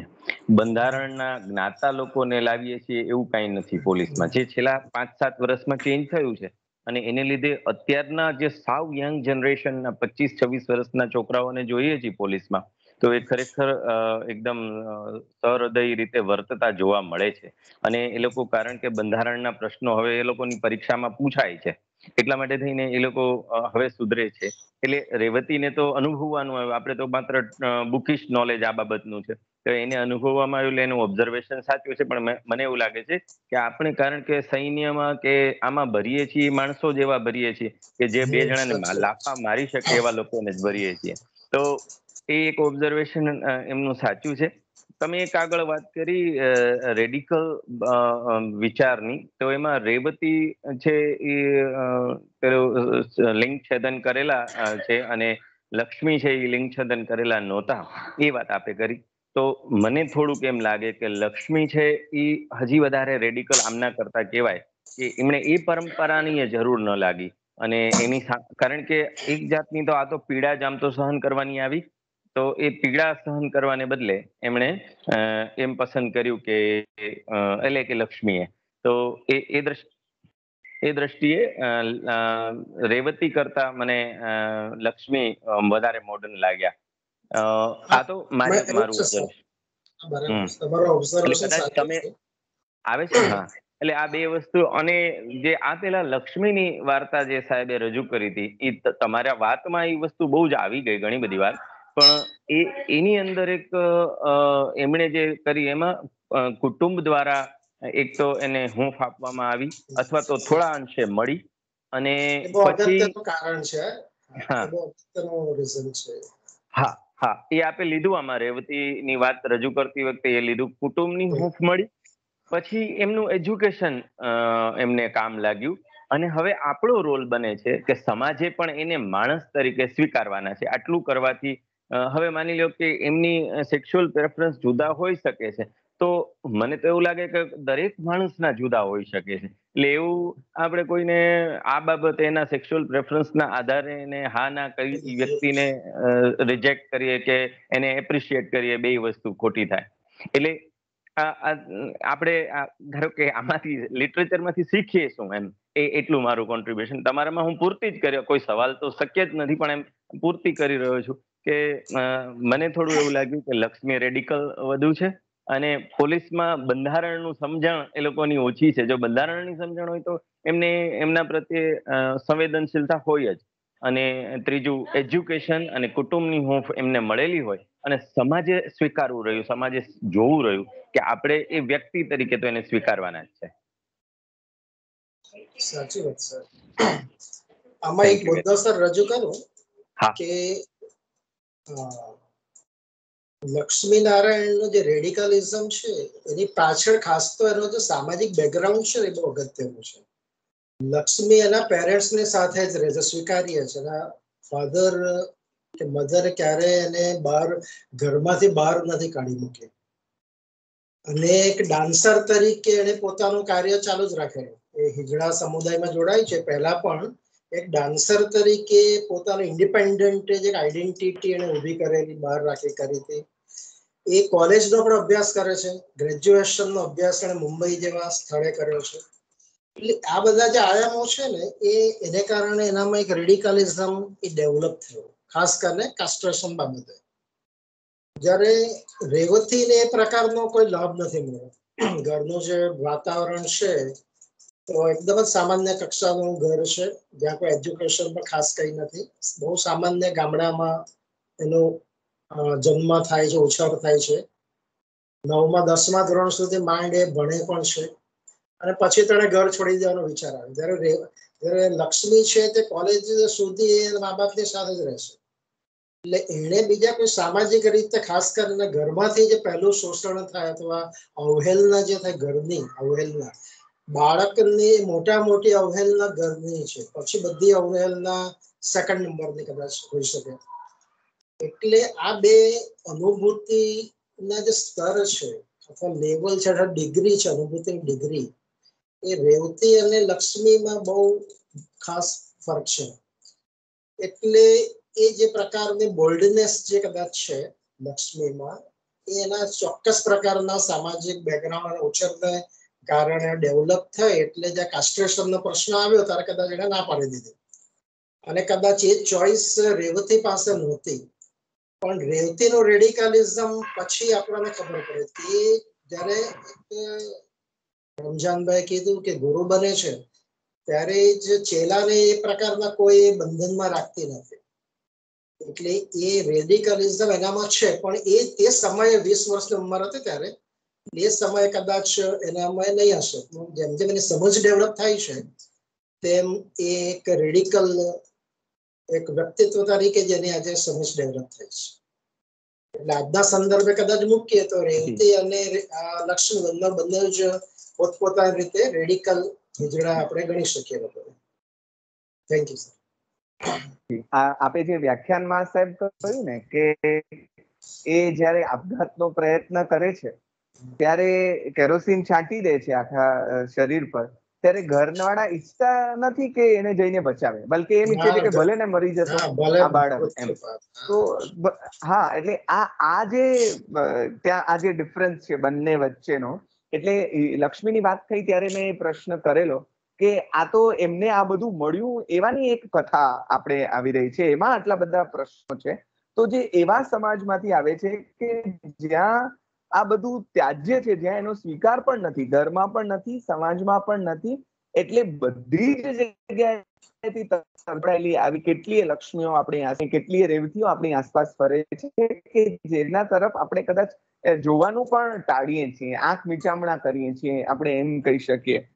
એટલે આવી રેવતી તમે કહ્યું એમ 20 અને બીજી એક વાત બહુ જ સરસ તમે વચ્ચે કરી કે these are also human being.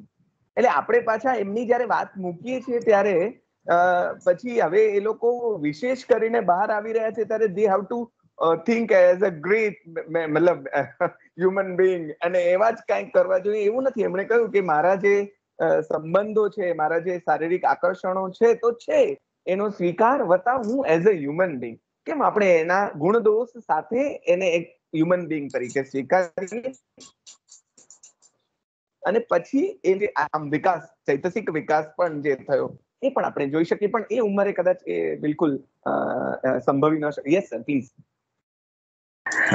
એના પરથી આપણે એક છે ને અગાઉના 100-125 વર્ષ પહેલા આપણે એવું કર્યું કે છોકરીઓ ભણી શકે માટે થઈને આપણે ગર્લ્સ સ્કૂલ બનાવી.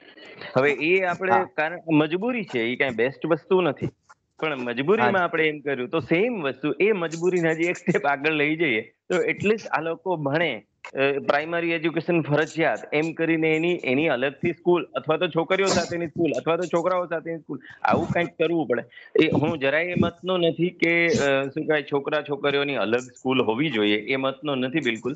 પણ ધારો કે એમ કરવાથી છોકરીઓ જો ભણતી હોય, કોઈએ લખ્યું છે અગાઉ કે ભાઈ ભલે બુરખામાં પણ ઘરની તો બહાર જઈ શકે છે, એવી રીતે આપણે એમ કહીએ કે ભાઈ સ્કૂલમાં જાય તો એવી જ રીતે આ લોકો માટે અલગથી સ્કૂલ હોય ને એવું બાળક હોય એને સ્વીકારવાનું કાઉન્સેલિંગ મા બાપને આપણે કરાવવું પડે. કારણ કે એ બાળકને તો ખબર જ એને એક જેન્ડર તરીકે જન્મ્યા છે, આ 3 માંની કોઈ એક જેન્ડર તરીકે. આપણે એટલું સ્વીકારતા થાય કે 2 માંથી કંઈ પણ હોઈ શકે, તો હવે એમ સ્વીકારીએ કે 3 માંથી કંઈ પણ હોઈ શકે. બનનાર મા બાપે હવે એક સમજ ડેવલપ કરવામાં કે કુદરતે 3 જેન્ડર બનાવ્યા છે, 2 નહીં. એટલે સમજ બનનાર મા બાપે હવે ડેવલપ કરવી પડશે. બિલકુલ.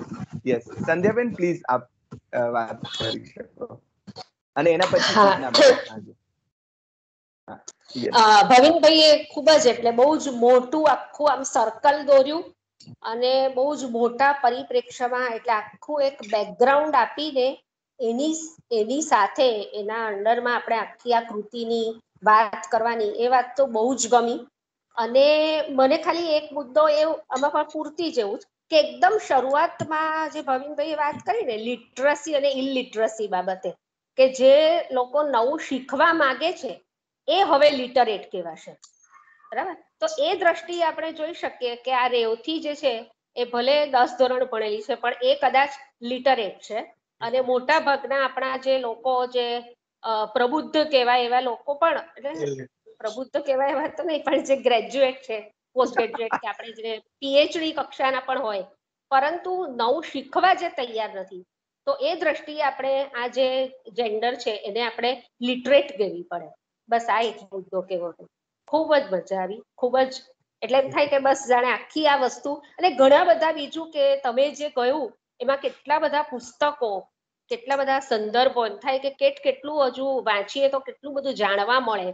એટલે એ આખા બધા દરવાજા તમે ખોલી આપ્યા, એમ કે ઘણું બધું વાંચવાનું છે આ સંદર્ભમાં. એટલે કોઈ આ વિશે પીએચડી કરતું હોય, કોઈ રિસર્ચ કરે, તો મને એવું લાગે કે આ વ્યાખ્યાનમાંથી એને કેટલા સંદર્ભો મળે, એમ ઘણું બધું મળે.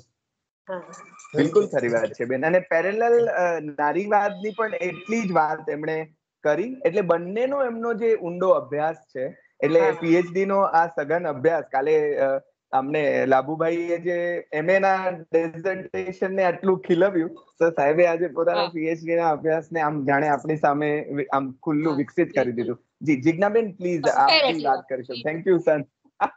Yes of course સંધ્યાબેન, thank you so much સંધ્યાબેન. Jignaben yes please you can હા સ્પીક. રમઝાનભાઈ, થેન્ક યુ બોલવા માટે, તમે કીધું એટલે મોકો આપ્યો. હવે ભાવિનની તમારું વિડીયો ઓન કરશો? એવું છે એવું તો હું શબ્દ પ્રયોગ નહીં કરીશ. એ એઝ અ ફ્રેન્ડ, ફિલોસોફર અને ગાઈડ છે. પણ સિરિયસલી શ્રોતા તરીકે જો મારે કેવું હોય ને, તો ખરેખર બહુ જ અદ્ભુત વક્તવ્ય હતું. જનરલી મને એવું લાગે કે આની અંદર એવું હોય ને કે મોટા ભાગે આપણે બધા જ છે ને માત્ર વાર્તા સાંભળવા માટે ટેવાયેલા હોઈએ છીએ. એટલે એટલા પૂરતું જ આપણી માનસિકતાને આપણે માનસિક રીતે આપણે તૈયાર હોઈએ છીએ, અથવા આપણે એ રીતે તૈયારી રાખતા હોઈએ છીએ. પણ જયારે આ પ્રકારના મુદ્દાની વાત આવે ને, ત્યારે આટલું બધું વિગતે બધી જ બાબતોને આવરી લઈને તમારી સામે રજૂ થવું, એ પણ બહુ મોટી ઘટના છે. કારણ કે જનરલી હિજરાની વાત કરીએ એટલે આપણને એમ લાગે કે મોટેથી તાળી પાડે અને ક્યાં તો કોઈક શાપ જેવું આપી જાય, અથવા તો આશીર્વાદ આપે. એનાથી વિશેષ બીજી કોઈ આપણા માટે એ લોકોની ઓળખ નથી, ડર છે. અને એ પ્રકારની જે એના સિવાય બીજું એકચ્યુઅલી એ લોકોની જિંદગીમાં શું થાય છે, તમે નાના વિડીયોઝ તમે એટલીસ્ટ જુઓ ને, તો તમારા આંખમાં પાણી આવી જાય. અને આપણને પ્રશ્ન થાય કે આટલી બધી ખરાબ પરિસ્થિતિ. અને મૂળ જે પરેશભાઈ અને સંધ્યાબેને જે વાત કરી ને, એમાં હું એ હદે સંમત થાઉં કે કેટલી બધી બાબતોમાં આજની તારીખમાં મા બાપ તરીકે આપણે ઘણું બધું ચૂકી જતા હોઈએ છીએ એક બાળકના ડેવલપમેન્ટ માટે. એટલે મને એમ થાય કે ઘણી વખત બાયોલોજીકલ ફાધર મધર બનવું ઇટ ઇઝ વેરી ઇઝી, એમાં કોઈ ધાડ મારવાની નથી. પણ પછી જે બાળકનો ઉછેર કરવો એક યોગ્ય સમજની સાથે, આખી બધી બાબતોને એને શીખવાડવાની નથી. એ જોતા જોતા ઘણું બધું શીખતું હોય છે. જ્યાં જરૂર પડે ત્યાં ટકોર કરવાની હોય. તો મને લાગ્યું કે પરેશભાઈ જે કીધું ને, એટલે કે આ પ્રકારના પણ બાળકો હોય છે. એટલે તમે ક્યાંય એ લોકોને ધિક્કારો નહીં, એ લોકોને આવકારો. તો પછી ક્યાંક સ્કૂલ કે આ કક્ષા એવા કોઈ પ્રશ્નો ઉભા નહીં થાય. અને એ બાળકો શાળા કક્ષાએથી, કોલેજ કક્ષાથી માંડીને પોતાની એક અલગ આઈડેન્ટિટી, અલગ તો નહીં કહી શકું, એઝ અ હ્યુમન બિંગ આપણે જેને નથી ગણતા, એ પ્રકારની આઈડેન્ટિટી પણ એ લોકો ક્રિએટ કરી શકે, આપણી જેમ જીવી શકે. એટલે એ વસ્તુ બહુ મહત્વની છે. અને એના માટે હું એવું ચોક્કસ કહીશ કે એના માટેની બધી જવાબદારી મા બાપની છે. એટલે અને વર્ચસ્વ વાળું મને ખાલી નાનકડી વાત કેવી છે કે પેટ્રિયકલ સોસાયટી છે, વી નો ધેટ. ફેમિનિઝમ ની વાત આવી જિજ્ઞાબેન, પણ આપનો આપણે વિડીયો જાણીએ ઓન કરીને કહી છીએ. બટ શકશો? સોરી. એવરીવે એકચ્યુઅલી કેટલીક વાર એવું થાય કે પેલું બહુ દુઃખદ બાબતો હોય કે આપનો બાળકો મા બાપને ઘરડા ઘરમાં મૂકી દેતા હોય છે. એટલે આપણને એવો પ્રશ્ન ઉભો થઈ જાય કે યાર આ કયા પ્રકારના સંતાનો છે. પણ હજુ ક્યાંક એવું પણ તમને જોવા મળે, મારા કિસ્સાઓમાં અમદાવાદમાં બહુ પહેલા, વર્ષો પહેલા બનેલી ઘટના, કે જ્યાં મા બાપે સંતાનોને તિરસ્કૃત કરી દીધા. તો ક્યાંક એટલે કહેવાનો ભાવાર્થ એવો છે કે વર્ચસ્વ આપણા જેવા સામાન્ય ઘરોમાં પણ હોય છે. તો પછી આપણા જેવી વ્યક્તિઓ આ થર્ડ જેન્ડરની આગળ તો કેટલું વર્ચસ્વ બતાવી શકે. એટલે એ લોકોની જિંદગીમાં આપણે આપણા જેવી જ પરિસ્થિતિને ઊભી કરી શકીએ. અને હું તો એમ કહું, આપણે શું ઊભી કરવાના, પણ એ લોકો જે પરિસ્થિતિ પોતાના માટે ઊભી કરી રહ્યા છે ને, એમાં જ જો આપણે પિલર બનીને એ લોકોની સાથે રહીએ ને, તો પછી કદાચ થર્ડ જેન્ડર જેવો શબ્દ પણ આપણે બોલવો ન પડે, એવું મને લાગ્યું. એટલે થેન્ક યુ સો મચ પરેશભાઈ, સંધ્યાબેન, ભાવિન અને રમઝાનભાઈ. ખૂબ ખૂબ આભાર આપનો. મજા આવી ગઈ. Thank you. આભાર જિજ્ઞાબેન. અમે તમારા વ્યાખ્યાનની પણ રાહ જોઈશું ભવિષ્યમાં, એટલે એના માટે પણ આગોતરું આમંત્રણ. પણ કોલેજ ને યુનિવર્સિટી છોડ્યા પછી સ્કૂલમાં હવે નોકરી કરું છું, તો થોડું કામ બહુ ત્યાં વધારે રહેશે. એટલે કેટલીક વાર આ બધી ઈચ્છાઓ મરી જાય છે. પણ મેં ભાવિન સાથે એ જ વાત કરી કે રમઝાનભાઈને મારે સેલ્યુટ કરવું જોઈએ કે એટલીસ્ટ થેન્ક યુ. હાજી. એટલે કટાવાની જે પ્રક્રિયા છે ને, કટાઈ જાય ને આપણે, તેનામાંથી તો આમ બચી જવાય, તમારા જેવી વ્યક્તિઓ આવું શરૂ કરે એટલે.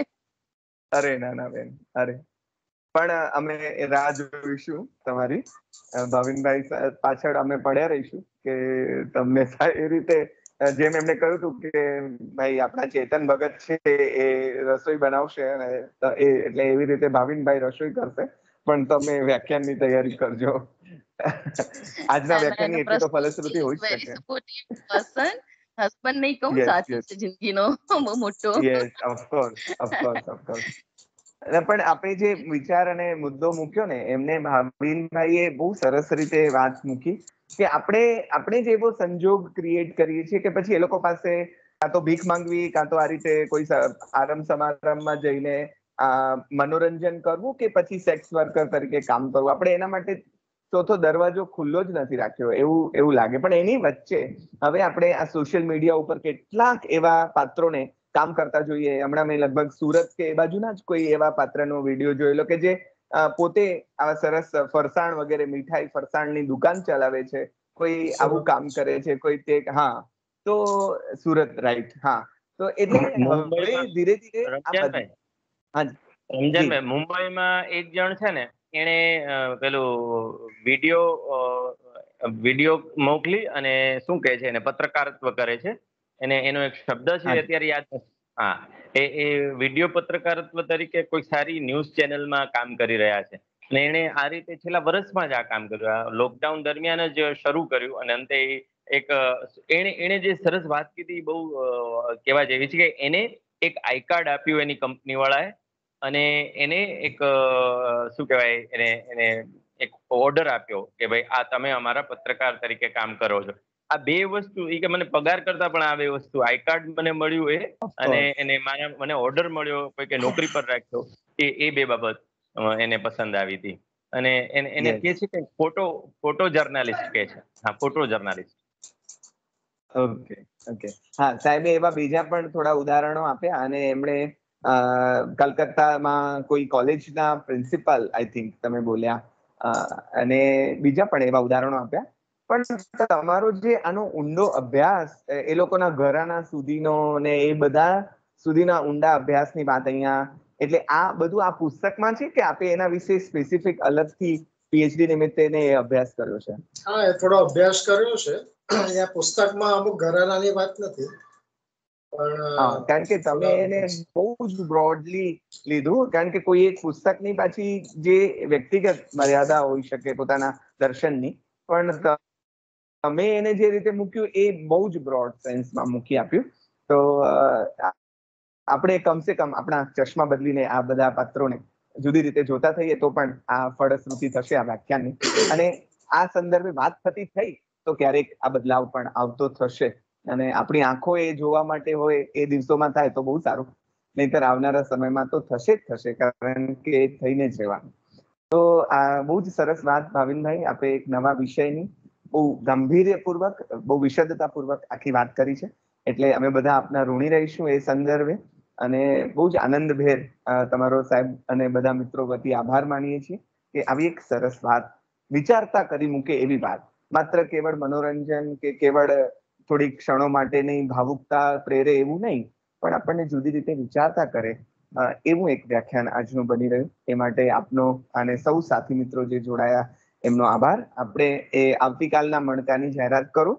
આવતીકાલે એક જુદી રીતે વિશિષ્ટ આવનારું મણકો બનશે, કારણ કે આવતીકાલના જે વક્તા છે એ આપણી સાથે અમેરિકાથી જોડાશે અને તેઓ ત્યાંથી વક્તવ્ય આપશે. વર્ષોથી મૂળ ભારતીય અને વર્ષોથી ત્યાં સ્થિર થયેલા એવા શ્રી રેખાબેન સિંગલ એ આપણી સાથે વાત કરવા જોડાશે. અને ધ આલમંડ ટ્રી નામની કૃતિની તેઓ વાત કરશે.